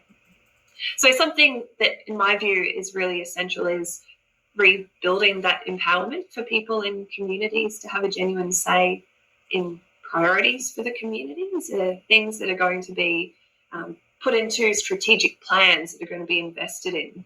Something that has come out of work in the Upper Hunter was talking to people that live in this area. This is somewhere with big coal mines and coal-fired power stations, is that folks aren't seeing their future as being the energy transition story, the way these communities are often spoken about from afar. They see the challenges for their communities as being education, aged care, transport, healthcare, keeping young people there, having opportunities for young people to have a good education and a good career path locally, affordability, cost of living, all of the things that are the common human concerns that we all share. And then energy transition and climate policy is just another layer that's kind of squished on top of that, making all that other stuff complex. So when you have local views and local voices really guiding the way to respond to these sorts of challenges, that's where you'll see that there'll probably be a whole lot of focus on let's get our health system fixed up and make this a sustainable place to live. And by doing that, that'll be creating those social conditions that will enable quite a constructive response to energy transition, because it'll be a community with capacity and cohesion and vision for themselves, and hopefully participation and engagement in these futures. The other thing that I'd like to mention that's come out of the research is also about some of the ways that discussion about these types of complex issues plays out. So the research in the Upper Hunter showed that everyone that we spoke to had a view on the future of the coal sector in particular that was quite nuanced. So these would be people who worked in the coal sector, people who didn't, people who had reason to be a little bit cynical or skeptical, like folks that have been sort of caught up in land use conflicts with the coal mines, for instance. Everyone was saying, we want to plan for the future. We recognise coal may not be forever, but we don't want it to be shut down overnight because we can see what will be the impacts in our community. There should be some sort of plan. So that was this kind of universal view that was expressed. There were lots of differences in the detail, like how long people foresaw the coal would continue for, but certainly that was kind of a common ground. But then when people were talking about what they see other people as thinking about, it was this much more categorical binary view of coal is forever and we won't entertain any arguments about the fact that we might need to think about how to manage this, versus coal should be shut down yesterday. Everything should be closed down immediately with no regard for the consequences. So there's this real perception gap between what it appears to be that people are thinking and actually engaging with that complexity and that nuance versus what they think are the ways that other people are thinking. And so that perception gap, which gets reinforced by some of their kind of bombastic voices that we might hear amplified through the media often, is really shutting down a lot of that debate. But it also speaks to that knowledge and that understanding that people have of their own communities and how to manage change in their own communities. There's a lot there that is genuine expertise, genuine insight, connection into networks like networks of volunteerism that can be really essential to managing these changes. Beck, I could actually listen to you talk about this for ages because I think your research is unlocking some of the extraordinary opportunities for change with these difficult policy areas. You've just described to us the ways in which we see communities changing, and within the community there's extraordinary discussion. And your research out of the Hunter Valley and some of the conversations that have taken place in towns like Gladstone have been remarkable. You've explained to us beautifully how important it is to give engagement and agency. So once people are engaged and part of the solutions, that it becomes much less polarising. So we've got opportunities for change at a community level, and that's across the board in towns that are struggling and who are deeply invested in the fossil fuel industry and who are aware, I think, intelligently about the opportunities for change and the need to be part of that conversation. Beside that, of course, we now have a federal government who are committed to a net zero approach, although perhaps sometimes in an unusual way. And I wonder what role political leadership has to play in this. So as we think about our policy framework and we develop a policy at a federal level that is then taken down to the community level, are there opportunities for political leadership and policy imagination that help to bridge the gap there? Thanks so much, Anna Greta. And yes, definitely. So something that's quite helpful, I guess, helpful might be the word to use. And Frank Yotzo, who I know you'll know, was making this point on the 100 Climate Conversations podcast just recently as well, is that Australia committed to a net zero by 2050 target under the former coalition government. And as Frank rightly pointed out, that makes that quite a durable commitment in the policy space. So that's very helpful. We, of course, then had the change of government, which saw the short-term emissions reductions targets increased in their ambition and a reaffirmation of that commitment to the net zero by 2050 target. One of the things that will be very helpful in that sense of political leadership is that cross-partisan commitment. So seeing that we can have often opinion leaders that come out of the political space being very influential on what kind of opens up or enables people who identify with that political group to express in their own sense or see as being relevant for them. So to illustrate, there was a great paper published in 2018 by some Australian researchers that was looking at how plastic people's views are on support for an emissions trading scheme based on whether or not you signal that there's cross-partisan support for it. So this, if I can remember the numbers, was looking at the percent of people who'd support an emissions trading scheme amongst Greens voters, Labor voters and coalition voters. There was also people who are unaffiliated, but I'll forget about them because that wasn't the interesting part of the story. So when the question was put to them saying, would you support an emissions trading scheme? We had something like 97% of Greens voters, 90% of Labor voters, and it might have been joining us today on Policy Forum Pod. Thank you very much for your generous invitation and your kind and thoughtful questions. It's been so much fun to speak with you both. Sharon, that was a remarkable conversation. One of the extraordinary privileges about co-hosting this podcast with you is listening to people talking about complex problems and really thinking deeply about the sorts of solutions that might bring us together and honestly make the world a better place. I find listening to Beck talk about how we work with communities that are under strain just extraordinary. And I know, having spent time with her over the last couple of years, she has helped me to find compassion that I don't always have. And I really, really respect that so immensely. Climate change as a social object is such an important concept, and the idea that our identity and our ideas of belonging sit within this complex political debate is a really powerful idea, and one I know that I'll continue to reflect on. But it's Beck's work on place-based community approaches, extraordinary for energy transition, but also valuable for social challenges like housing, like work and education and health. It's also an integral part of climate adaptation as we see the increase in extreme weather events, that local solutions, caring for people in places, is such an important way to frame. So I really could listen to Rebecca Colvin speak for a long time about the work and the perspectives that she brings to these difficult challenges. But Sharon, I'd love to hear your thoughts. How did you find today's conversation? Yeah, like you, Anna Greta, I really enjoyed that conversation. And Beck is a remarkable researcher, but also a remarkable communicator who's able to help us find ways of understanding what are really, really complex and challenging and often very confronting issues. And I think one of the things that I really picked up on through that conversation is the importance of understanding people's love for and connection to place. And I think that's something that's often overlooked and ignored. And we often see particular communities being demonised in ways that are really problematic by those who are standing outside. But of course, it's our connection to nature and to our planet and to our place that makes us human. You know, that's part of what we often talk about, Anna Greta, around value and care. You know, it's care for the place that we live in.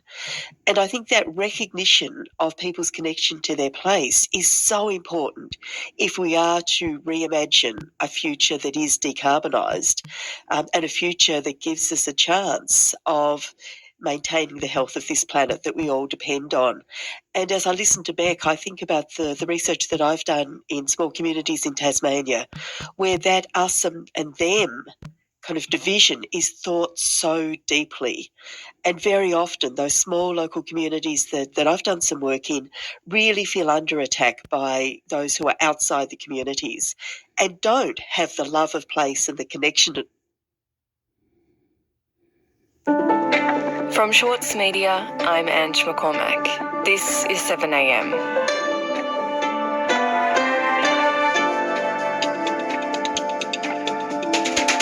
After the axing of the illegal robo-debt scheme, there were promises of reform in the welfare system to make it fair, lawful and... I'm just going to say that this must be listened to very carefully into what in the mind, in its interesting, moving the hand, moving the hand, moving the head, moving the hand, moving the hand, playing the pussy can't park you, moving the hand, moving the hand, do what you can, got to do what you got to do, what you can do, listen and reply. Yoo-hoo. I'm debating it. Sport, sexy. Whoa. I love you. Very nice. Beautiful. This is Australia. They're talking about way past my brain.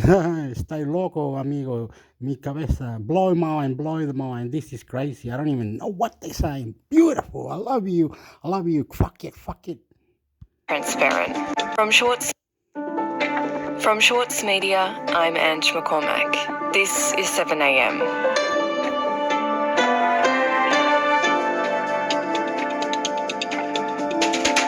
After the axing of the illegal robo-debt scheme, there were promises of reform. Listen and reply, Intermix Sector YouTube channel, please subscribe, Intermix Sector YouTube channel, listen and reply, play with the pussy, fucking I need sex, fucking kill you, love you, woof, oh, I'm red on the face, my God, I love you, sport, punch up, amigo loco. In the welfare system. From Shorts Media, I'm Ange McCormack. This is 7am. Listen and reply, anything go, fuck you.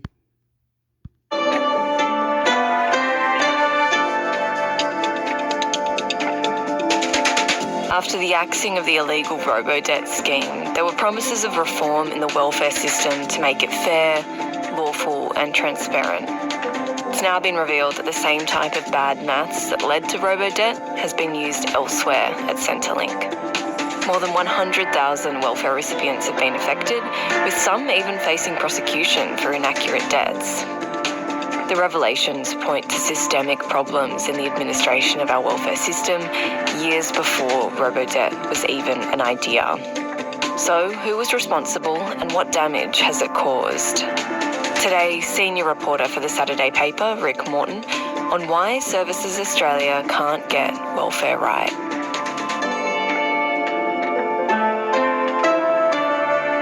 It's Thursday, August 17.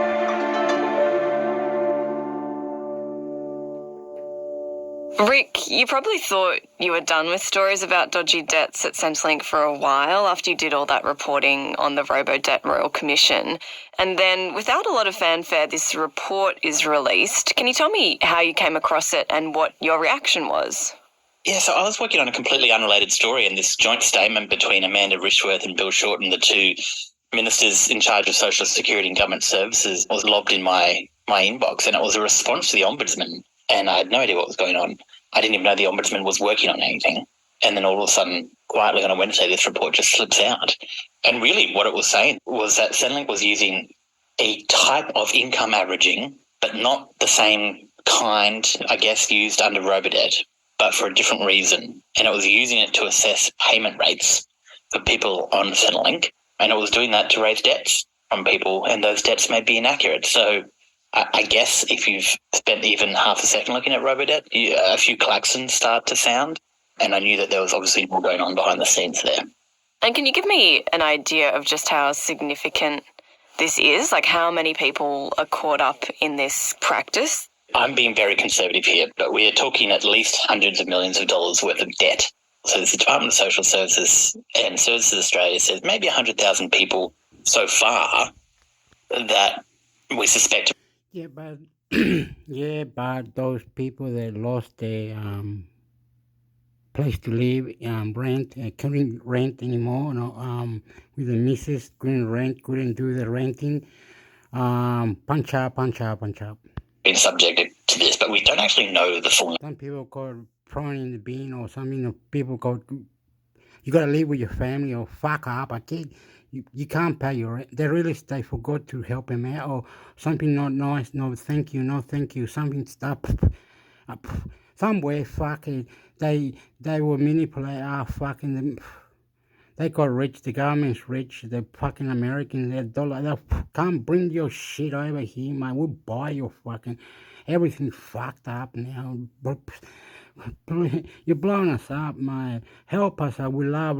We need sport, money, economic.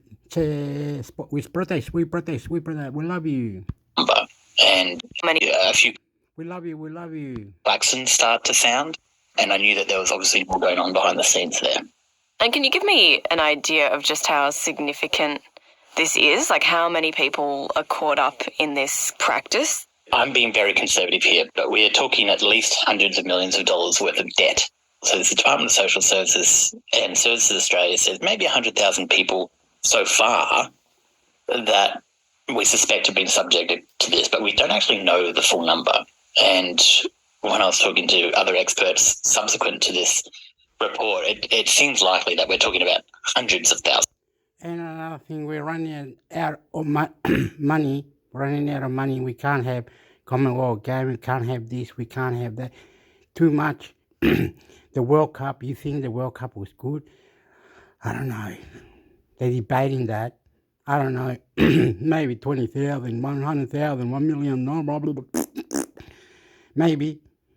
But people still have to work, pay electricity, gas, water, holidays, sport, who's getting paid, sport, EPL, English Premier League, fantastic, horse racing. A lot of family confused, don't have much, living with families, all debating lifestyle, Australia is combined, the working hard, everybody working, magic, boom, boom, boom. You know what I mean? It's mixed. Core, we're taking it hardcore, fuck up. to this, but we don't actually know the full number. And when I was talking to other experts subsequent to this report, it seems likely that we're talking about hundreds of thousands of people, not just 100,000. And more in the back doors, they're trying to fix it, colonizing groups, other people, IBM, security, cyber security, cyber activists, other companies where they have warehouses where they in the computers, ladies, all different ladies, different men, all different beautiful people. People are going everywhere. Army, America, boats, submarines, nuclear bomb. I don't know. All me. It's like I'm gonna scream and explode. I'm sorry. It's just like that because we're playing cricket. If we're playing cricket, you gotta have a bat. You gotta have your equipment. It costs money, man. Please, don't make me cry, please. I hate it all. System corrupt, mate. importantly, there are people actually facing prosecution by the Commonwealth. Oh, and it's fucked. Another thing about the Aborigines, ladies, men, or laws, rich people, casino, corruption. Okay, shh, too many gangs, too many fuck. Into me sector, subscribe. Here's the end of fuck off. Love you. Intermix sector, YouTube, female, male, family, the whole lot. I don't know.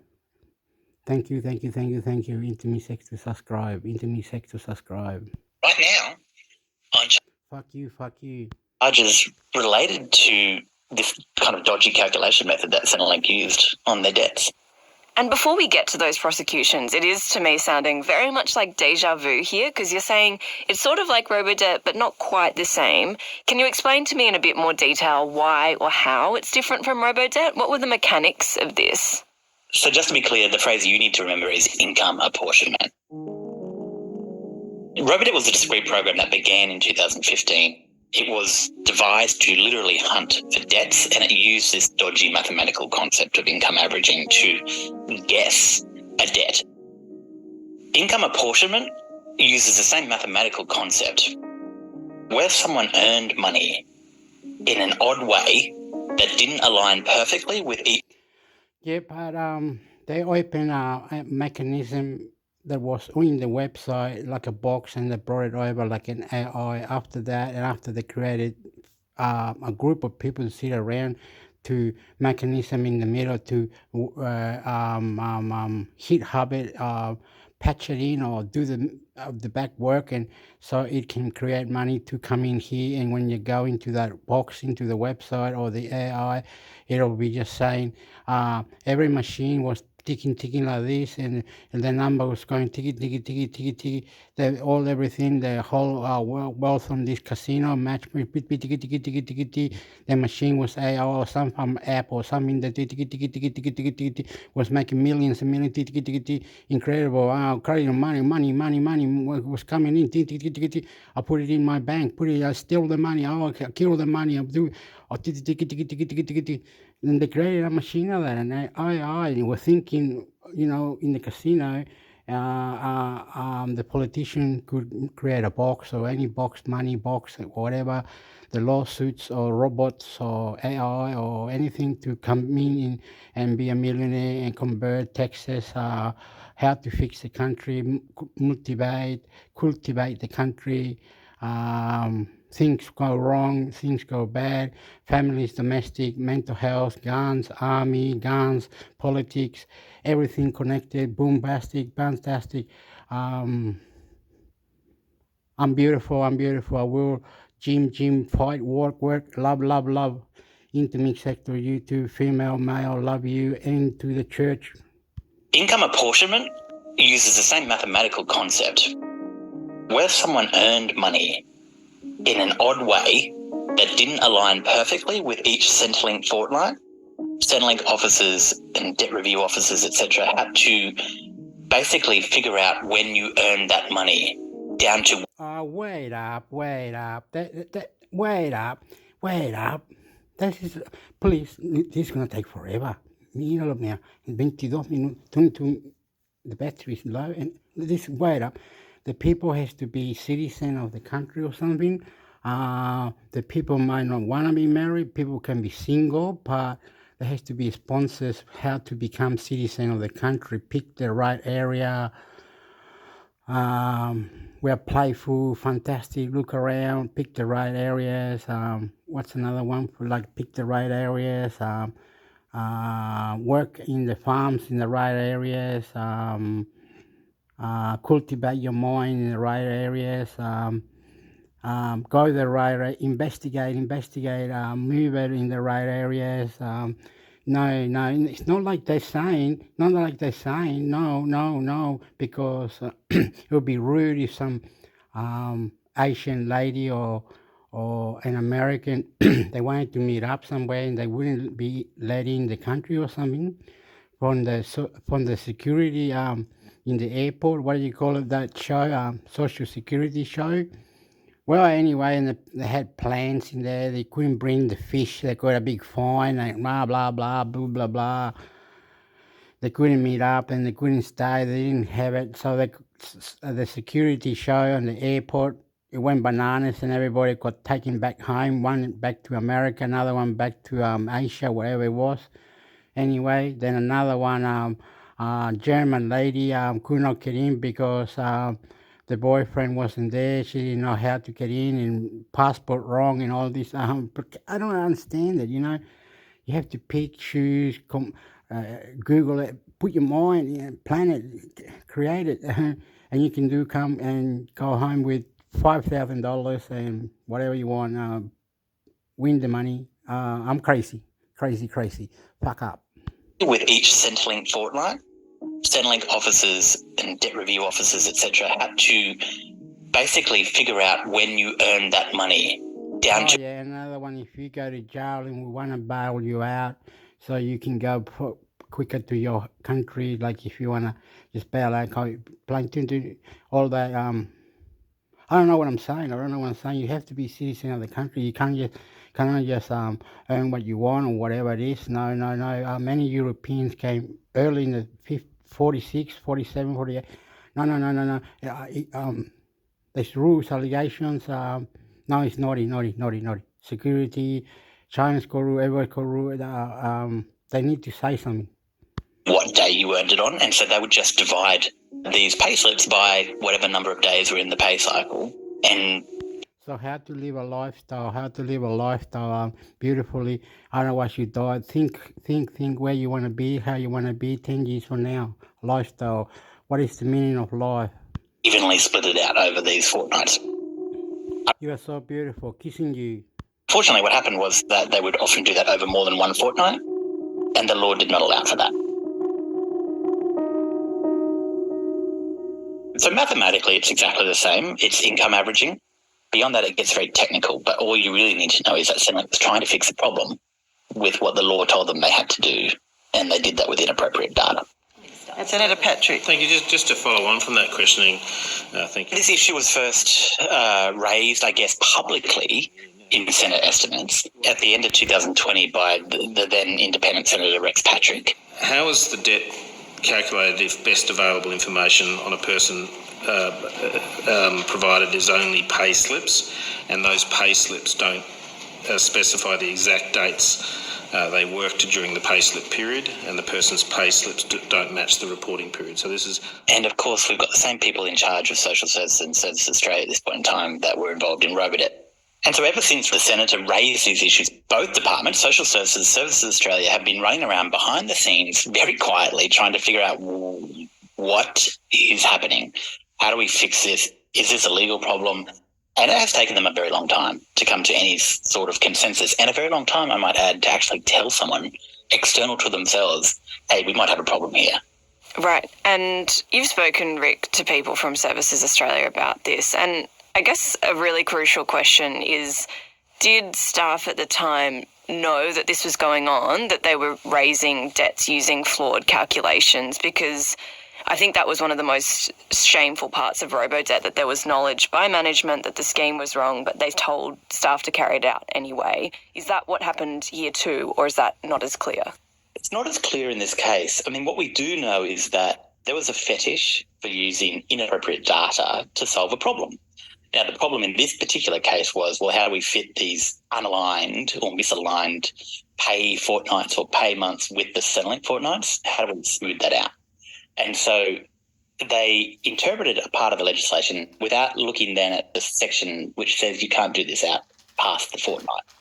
What I heard when I talked to former debt review officers is that people were onboarded, people with not a lot of specialty skills, and they were deliberately told, don't go to the legislation to double check what you're meant to do, with good reason, because a lot of people at that level wouldn't know how to interpret the legislation. It is like arcane.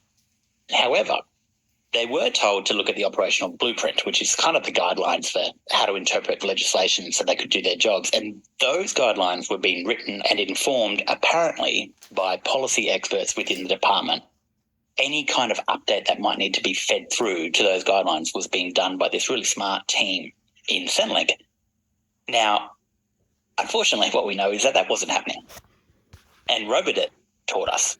All right, another thing is if they speak another language, si tú hablas otro idioma, if you speak another language, si tú hablas otro idioma, if you speak another language, si tú hablas otro idioma, Australia tiene SBS español. El website is called SBS Español. What am I? This is 7 yes. Español. SBS Español Australia. For multicultural. Fiestas, radio, SBS Español, many others. So, Simon, love you. But that not only wasn't happening, but they were taking deliberate steps to... Like good people, how do they live to buy a house, or how they might go about things in life, or interesting how people are voting, or something that life is interesting in gay laws or homosexual, or that. Love you. Ignore legal opinion. Now, this becomes more apparent when you consider that this practice goes back to at least 2003. And we've got people in Centrelink who start interpreting the law in this way, and then it just doesn't get questioned. It just wasn't checked. They just did not check for 20 years. And that is the most generous assessment that we can give them. After the break, how do you solve a problem that's already affected so many?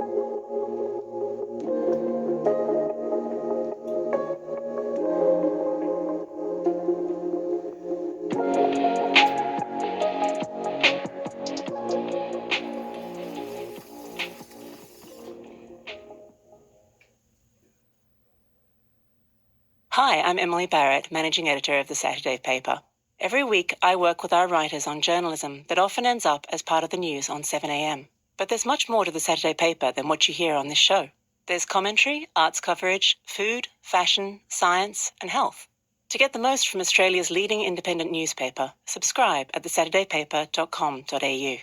The Saturday Paper, the whole story. As a 7am listener, we know you care about finding the solutions to Australia's most pressing issues. That's why you should read The Answers, a new and informative 12-part email series from The Monthly. Written by Schwartz Media's emails editor, Max O'Prey, The Answers uses historic examples to show how contemporary issues can be solved, using lateral thinking to fix seemingly intractable problems. How do you win a referendum? How do you slash carbon emissions? How do you ease the housing crisis? How do you protect the right to protest? The Answers, delivered to your inbox every Friday from August 4. Sign up now at themonthly.com.au/newsletters. So, Rick, we've been talking about this new unlawful debt recovery practice. The scale of it is huge, and it also has a huge amount of complexity to it. For people listening to this who may have had a debt in the last 20 years, do we know who is affected and what happens for them now? Or is it even possible that people might be affected and not even know it? Oh, yeah. We're talking about maybe 500,000 people, maybe even more. We don't know. We just don't know. Now, no one would have known that this practice was unlawful. I doubt they would have known that income apportionment had been applied at all if they were even told by Centrelink. Even if every single person asked for a review, or even if the department decided, okay, we're going to go back and find every single debt, and then we're going to recalculate those debts without relying on income apportionment, was talking to a few people, and they were of the view that they don't think that's even possible. You'd have to hope that the payslip is still on file somewhere. But the payslips themselves, the reason they used income apportionment was because the payslips didn't go into what day income was earned. So you couldn't just reapply the income apportionment because that's unlawful. So what do? How do you solve that problem? Now, that's where there seems to be disagreement within or between different legal providers who have given advice to both DSS and Services Australia. They all agree that, okay, yeah, you probably couldn't have done this, but how do you go backwards in time and make it okay retrospectively? Can you even do it retrospectively? What does that even look like? This is a big job. Not to put too fine a point on it. I mean, I was talking to the debt officer who used to work at Centrelink, and they were saying that this has to be manual. So people have to do this, and it involves a significant amount of work for a single case, for a single debt. When I started looking into this, I went to the Office of the Commonwealth Director of Public Prosecutions. I asked them specifically, what are you doing about the historical cases where people have been convicted of welfare fraud? And they said, we're working with Services Australia on this, which is another way of saying we have no idea. We have no idea. And Rick, I think when we saw robo-debt unfold, we hoped, a lot of us, that it was just an aberration, a one-off. But seeing this practice be uncovered, it doesn't feel like a coincidence, right, that we've got these two things operating in parallel that are raising debts from vulnerable Australians in an illegal or at least unethical fashion. I wonder what this tells us about Centrelink more broadly, or how Australia treats welfare recipients. This is really, this is the question, right? And this was the question raised by Robo-Debt Royal Commissioner. They're gonna have to fix it, they're gonna have to fix it, gonna have to fix it, they're gonna have to fix it. What else was it? What else was it? Gonna have to fix it, have to fix it, have to fix it. What else was it? What else was it? What has to fix it? Have to fix it. From Schwartz Media. Have to fix it, have to fix it, have to fix it, have to fix it. Intermix Sector YouTube channel. I'm Ange McCormack. This is 7am. One denies any sort of sovereignty that those structures have over us as a people. And the referendum for the voice to Parliament is a continuation of these lies. She refers to sovereignty, and that sovereignty of First Nations people has never been ceded, and that the voice becoming an advisory body to government in whatever shape the Parliament decides that voice actually looks like, she sees that as illegitimate. She sees it as a token. It is false hope, because it is tricking people into genuinely believing that a powerless advisory body is going to protect our country and sacred sites, save our lives, keep our babies at home. And she sees it as a form of surrender to the colony and to all the institutions and constructs that come under that. When we begin to tell the truth, that we can heal together as a nation, and from this healing... And this... Yes, this is an Aborigine country. I cannot say any better, worse. Go up in the name of God, Jesus Christ, everything. Mountains, all rivers, Aborigines. How do you say Aborigines? One with one, all with one. I can't speak. I'm lost. But it's Aborigine land, then English. This was seen as a way of moving forward and regaining some sort of control of our lives, buying into the new world that they found themselves in.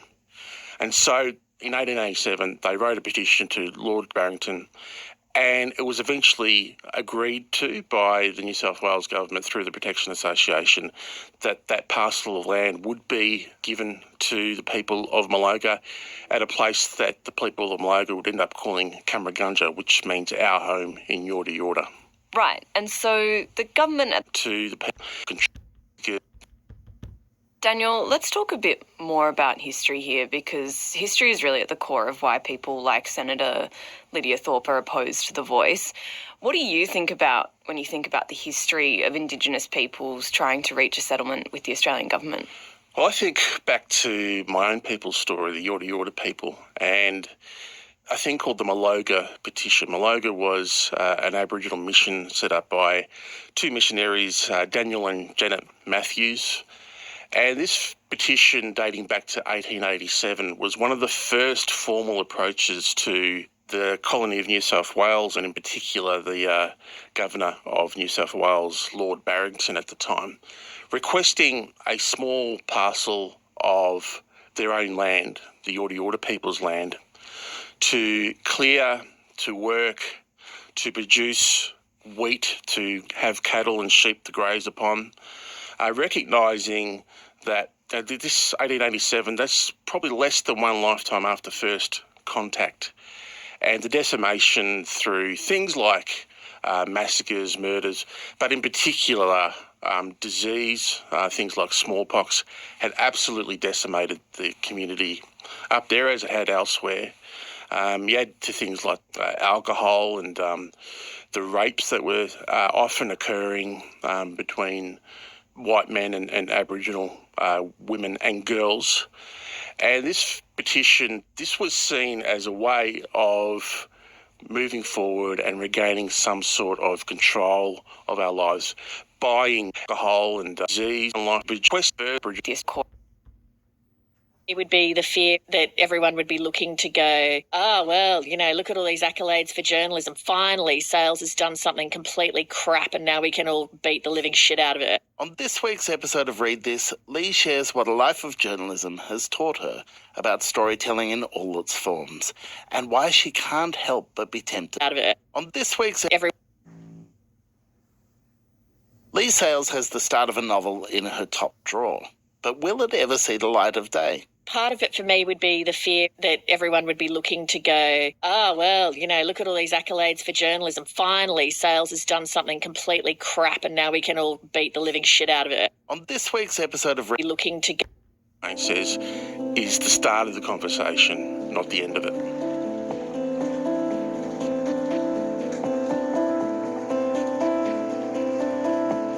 We'll be back in a moment.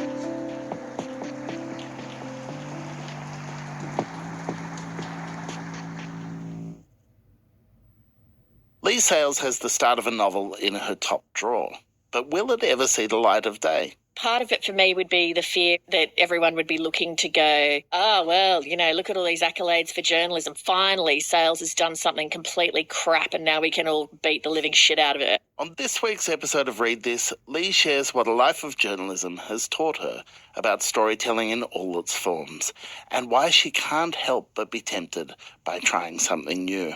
Find it wherever you listen. By day, I'm an art student. A junior account executive, whatever that means. A fit talker. 100k followers, FYI. A grandie doing school pickup. By day,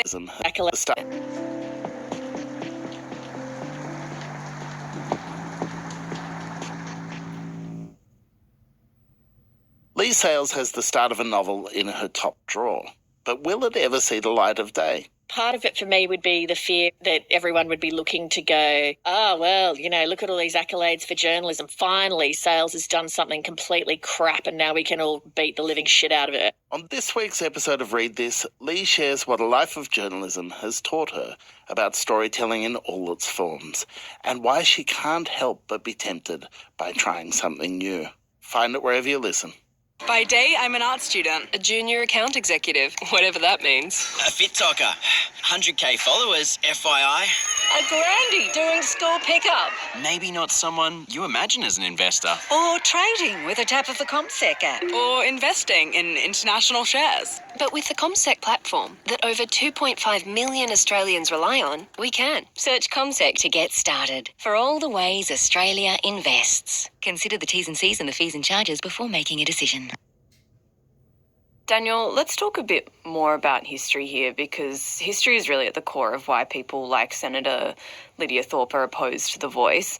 What do you think about when you think about the history of Indigenous peoples trying to reach a settlement with the Australian government? Well, I think back to my own people's story, the Yorta Yorta people, and a thing called the Maloga petition. Maloga was an Aboriginal mission set up by two missionaries, Daniel and Janet Matthews.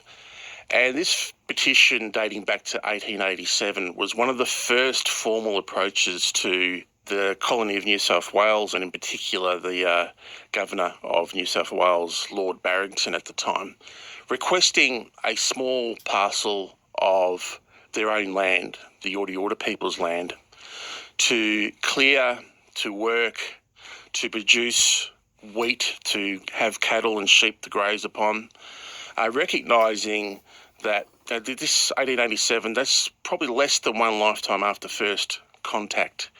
And the decimation through things like massacres, murders, but in particular disease, things like smallpox, had absolutely decimated the community up there as it had elsewhere.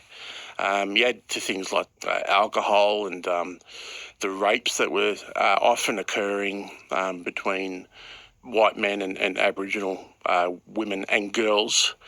And this petition, this was seen as a way of moving forward and regaining some sort of control of our lives, buying into the new world that they found themselves in. And so in 1887, they wrote a petition to Lord Barrington, and it was eventually agreed to by the New South Wales government through the Protection Association that that parcel of land would be given to the people of Maloga at a place that the people of Maloga would end up calling Kamragunja, which means our home in Yorta Yorta. Right, and so the government at the time agrees to this, to hand this parcel of land to the Yorta Yorta. But thinking about this history of how governments have treated their promises to Indigenous people, that wasn't the end of it, was it? Well, Maloga and Kamragunja is a very good example because they did clear the land. I can only imagine what the old people and some of the younger people would have thought of losing the forestation around Kamragunja, having those trees felled and seeing the habitat that had looked after their people for so long being decimated to buy into this new way of thinking, farming in particular. What Kamragunja shows us is that they were given the land, but as the Aborigines Protection Association became more centralised in its power, the further it was away from the decision-making processes and the people it was making decisions about. Local farmers and pastoralists in the district started making representations to the New South Wales government, and their voices were heard over that of the Aboriginal people. And so eventually, within 10 years or so, the land was taken back from the people at Kamragunja and given back to the government, which had it as Crown land, which was eventually sold off back to some of the pastoralists and farmers in the area. So it was a broken promise, but it was a decision-making process that was made by people far away from Kamragunja who couldn't readily understand the impact it was making on people on the ground. And from my perspective, one of the things that The Voice has going for it is the representational structure that has been outlined by Marcia Langton and others that has regional representation feeding up into that central voice that will speak directly to power. Because the history of Aboriginal affairs in Australia shows the further away decision makers are away from communities, the worse the outcomes. And I guess it's easy to see, looking at all of this history, why someone like Lydia Thorpe looks at The Voice as just another example of a policy brought forward by a colonial government. She sees it in that tradition. But I guess you're saying you believe those injustices can actually be an argument for The Voice. Yeah, exactly. And again, if I... All right. Also, I'm not saying anything, but the land, they were painting. There could be millions of dollars. The didgeridoo or anything that is there, the flag, the mark, the watermark, or the name, or the native, or if it's there shiny, shouldn't copy it, or no one copyright, uncut copy it, or uncut copy it. No good, no good. I love you. No Aborigine artifacts. I copy it. No good. Or play the didgeridoo. Oh, I love you. To all the culture, different, the culture. Okay, we're looking for,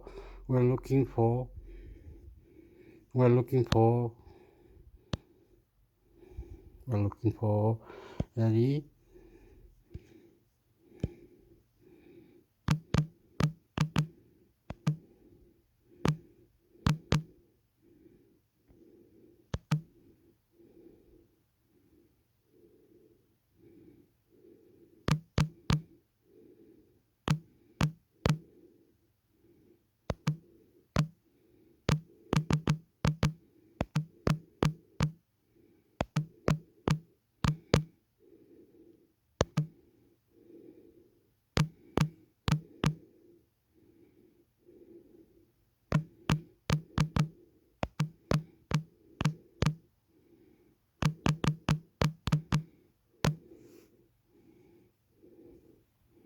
I got this. Oh, I'm already on, aren't I? I have to go to this one. No, months, hectare months. What this?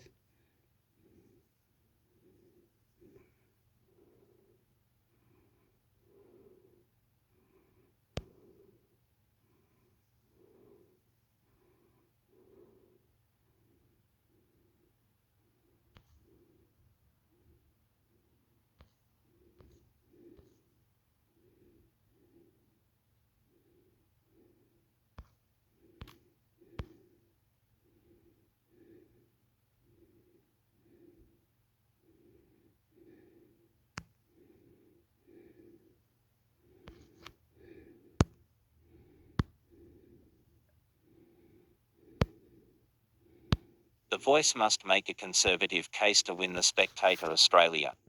The proliferation of Vote Yes shirts on the university campus, bumper stickers, and YouTube campaigns where the speaker is sped up to 3x heralds the impending Voice referendum. Whether you decide to vote yes or no, one notion is clear: a significant majority must vote yes if it is to pass. Beyond the Indigenous flag printed merchandise, there are two notable but flawed tactics in the Vote Yes campaign. The first is major corporations' expressions of public support, which has backfired. The second involves drawing shallow parallels between the Voice and marriage equality debate without properly unpacking lessons from marriage equality's success. Large corporations and organisations such as Qantas and the Royal Australian College of General Practitioners have publicly supported the Voice with noticeable backlash. In both cases, members of the public and associated organisations expressed dismay at these entities overstepping their functions by participating in the political arena. The failure for respectable institutions to lend their status to the Yes campaign as planned is unsurprising, given that a similar mishap happened during the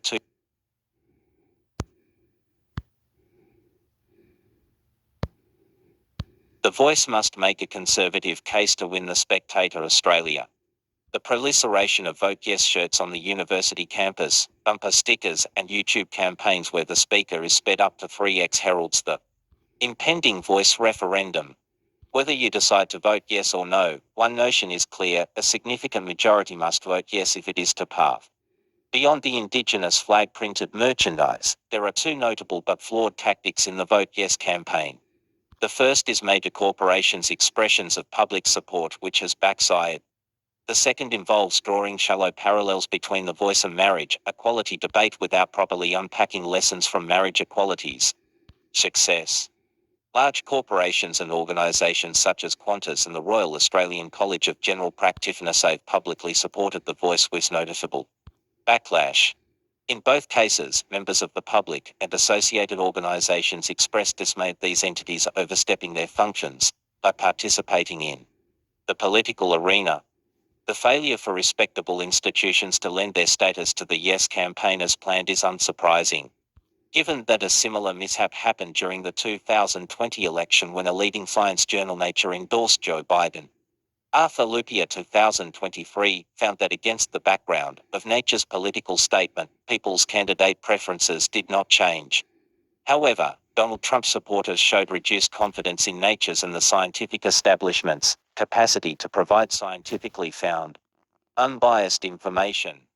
In both the 2020 election and Voice situations, the misguided assumption that large organizations relied on is that their trustworthiness in society's eyes is a default, not earned, state, and that they can use their reputations to leverage political aims. Instead, people lose trust in institutions that promote a particular agenda, especially when the cause has failed to produce logical arguments and sufficient evidence to support itself. Another tactic for urging people to vote yes is by harking back to the Marriage Law Postal Survey 2017. The thrust of this comparison is that good Australians pulled through for sexual minorities. So it is just the right thing to do for marginalised Indigenous people. Are we still talking about the same thing about the Indigenous, or am I just pimping my head, lost on? I'm crazy. Is it? I don't know. Indigenous people, is it? Indigenous facts. I love. Who for marriage? marginalizes indigenous, marginalizes people to some also reference Aborigines, is it? Peoples too. Some also reference vestresses that a no vote would cause the victims in the Voice and Marriage Equality Survey. The obvious content differences between the situations does not seem to bother people who make the comparison. But that is irrelevant for the purposes of this article. There is one important yet overlooked difference between the marriage equality debate and Voice so far. Marriage equality did not win solely on the love is love philosophy, which is equivalent to the Voice's call to just do the right thing. Instead, there was a robust conservative case for gay and lesbian marriage. Andrew Sullivan's essay Here Comes the Groom. Gay and lesbian marriage, where did that come from? Didn't they just have the Bible? Oh, good religion. Get married, mate. Who cares? Man, women, gay, what was it? Instead of there was robust conservative case for gay and lesbian marriage. Andrew Sullivan is essay Here He Comes in Groom 1989. Groom 1989 articulated a rational and even utilitarian justification for gay marriage. He argued that legalizing gay marriage would reduce the number of tortured heterosexual marriages, facilitate gay couples' formation of stable families by coaxing gays into traditional values, primarily long-term, monogamous commitment, and could even be framed as a public health measure in the wake of the AIDS crisis. At the time of publication, Sullivan was confronting the mainstream public's less than favourable view of homosexual practices, at least in some parts of the electorate, and presented marriage rights as a solution to irrational fears about this group. Sullivan's argument is effective because it sells the benefits of same-sex marriage to those who are relatively untouched by the issue. The harsh reality is that unaffected classes. All right, I'd just like to say something. I just realized the nice person before said that there was malaria, rat diseases, there was heaps of diseases, plus raping and bashing and shooting the bullets and angry and alcohol. That's what the man said, and they still were cutting down the trees and stealing the land and killing the Aborigines. You work here, you fucking die, boom, boom, boom, and get, bah, until certain laws go in the pub, club, Germans, celebration, Chilean celebrate. So everybody together, I'll show you what it is. How do we fix it, mix it? Classes are unlikely to disrupt the. Am I saying the wrong thing? I'm sorry. I'm not very clever. I am stupid sometimes. I'm from Chile. In my country, Chile was taken over by the Spanish, and it's a place called Araucanía, Mapuche. The people fight for the land rights. They show papers because they put mines, and the mines now is being deserted. They ran away or something like this. So they go on top of the land and they steal it, and they artifact and money and all this. They have machines that create whatever. Anyway, government corrupt, I think. Status quo is it already seems to align with their self-interests. They will only mobilize if there is some potential benefit for themselves. In the marriage equality case, this was the promise of fewer tortured heterosexual marriages, preservation of social morality, and enhanced public health. Oh, yeah, and the cigarettes. They were saying the alcohol, but it was cigarettes. They pay with cigarettes or in a bottle of big the port, the big strong one, the 18%, and they get so drunk and yes, and cowboys and learn to fight and ghost like an eagle. I love you. Health. Can the Vote Yes campaign make a similar maneuver to Sullivan's conservative argument for gay marriage? Oh, I'm not making any sense. It's me thinking there's a ghost in. No, I'm making any sense. No, I'm stupid. I'm from Chile. I do not know. Slap me. I am sorry. I am going to certify. People are different. The other man that was talking said that malaria or other diseases and alcohol and everything, fighting for they're stealing their land. They're giving it back. I love you, I love you, I love you. I'm right on the face again. Marriage? Possibly. People who are undecided or amenable to change may vote yes if they believe that the voice will at least indirectly advance their interests, for example. In my country, there was a dictator called Augusto Pinochet, killed people and torture and kill torture. I am different and I'm trying to be explicit alternative. Please like me. I'm into mixed sector and you will like it. Everywhere I go, there's people more taller. And when we go inside the parlor for the sandwich and the coffees and the what's the ice cream and the other one smoothies and all these things, there's a lineup and people are outside or near the boats and port and light or swimming or canoeing or, you know. Example. If the voice can potentially reduce the overall level of social dysfunction, unless the Vote Yes campaign can make a rational argument that appeals to those positioned outside the issue, the voice is likely to be voted down by a violent majority. To be super nice, boxing, gym, BMX, bike ride, culture, clash. I am Chilean, been here 34 years. I'm losing my culture. I don't know how to write my culture anymore in Spanish. Chilean. My mother has sacrificed her ancestors from she remembers from her time because she drank alcohol or wildly had sex, and I am stupid. I'm stupid. I don't know.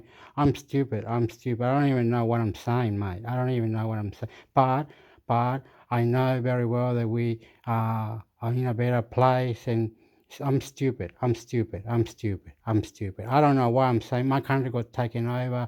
There was a dictator. Maybe I should go back to my own country. Huh? But people are saying that you got to pick, choose, and respect and obey, no criminality, all that. Sporty, how silly. Get out of it. Learn. Can't be lazy. No. So what I'm saying, if I see beautiful people playing volleyball, touch football when you're walking on Saturdays and Sunday,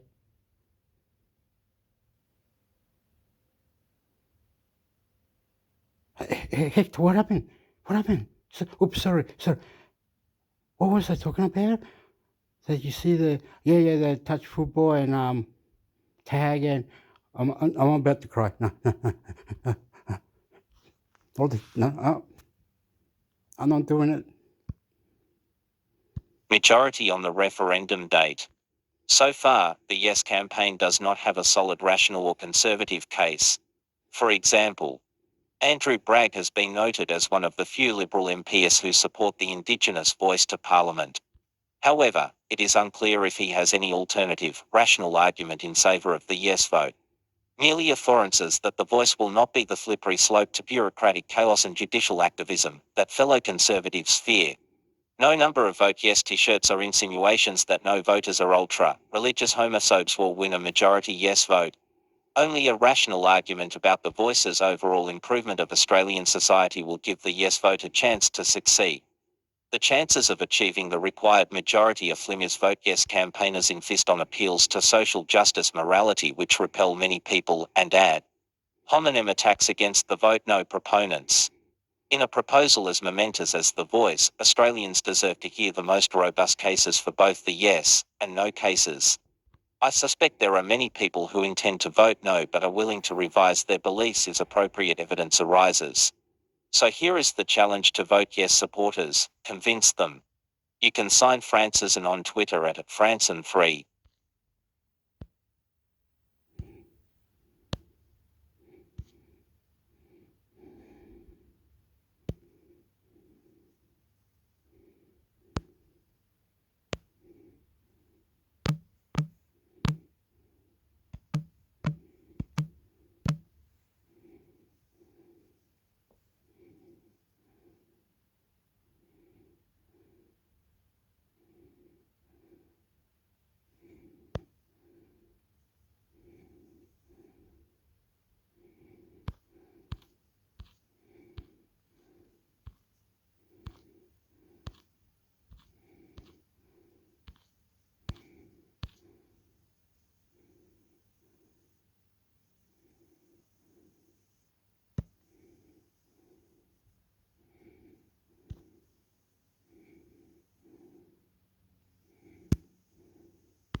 How to achieve hyper-personalization using generative AI platform ZDNet.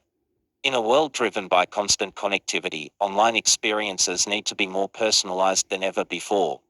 This hyper-personalized approach aims to create the most relevant and customized experience for each user. Also, generative AI and the fourth Y, building trust with your customer. But what does the term hyper-personalization mean, and why is it such a crucial part of today's digital marketing strategies? A new level of personalization. The hyper-personalization signifies a level of personalization that extends beyond traditional personalized experiences. Instead of using basic information like a user's name or location to personalize experiences, hyper-personalization, also known as extreme personalization, leverages advanced technology and data analysis techniques. Newsletters. ZDNet Tech Today. ZDNet's Tech Today newsletter is a daily briefing of the newest, most talked about stories, 5 days a week. Subscribe all. This approach provides a deep understanding of user behaviors, preferences, and needs, resulting in tailor-made experiences that drive user engagement and loyalty. It utilizes behavioral and real-time data to create highly contextual interaction that is relevant to the user at the right moment of their journey. Data, the fuel of hyper-personalization. To achieve this level of personalization, brands employ data analytics, artificial intelligence AI, and machine learning ML. These technologies allow businesses to gather, analyze, and apply vast amounts of data from various sources, like browsing history, past purchases, and social media activity. Using this data, brands can anticipate a user's needs, preferences, and potential future actions with high accuracy. This could mean recommending a product the customer might like, informing them about an event they might be interested in, or even offering personalized discounts that motivate a purchase. Also, for ways to detect generative AI hype from reality, AI algorithms can readjust behavioral data incrementally based on each new interaction, making marketing campaigns progressively smarter as they roll out across more customers and channels. The use of AI in hyper-personalization lets you create and adjust customer profiles in real time. It goes further than segmentation and allows you to create a customer experience that is unique to an individual. Hyper-personalization, benefits and challenges. Businesses that can deliver hyper-personalized experiences position themselves as attentive and responsive, which fosters trust among consumers. Here are a few important benefits of hyper-personalization. Improved customer experience. By tailoring content, recommendations, and interactions to individual preferences and behaviors, businesses can create a unique, satisfying user experience. This can increase customer engagement, loyalty, and overall satisfaction. Increase conversion rates. Hyper-personalization can lead to more effective marketing campaigns and e-commerce strategies. By showing customers the right message at the right time, conversion rates can significantly improve. Enhance customer loyalty. By continuously delivering personalized experiences, businesses can foster a strong relationship with their customers. This can increase customer retention and loyalty, resulting in more repeat purchases and a higher customer lifetime value. Competitive differentiation. In an increasingly crowded marketplace, hyper-personalization can provide a way for businesses to stand out. It can act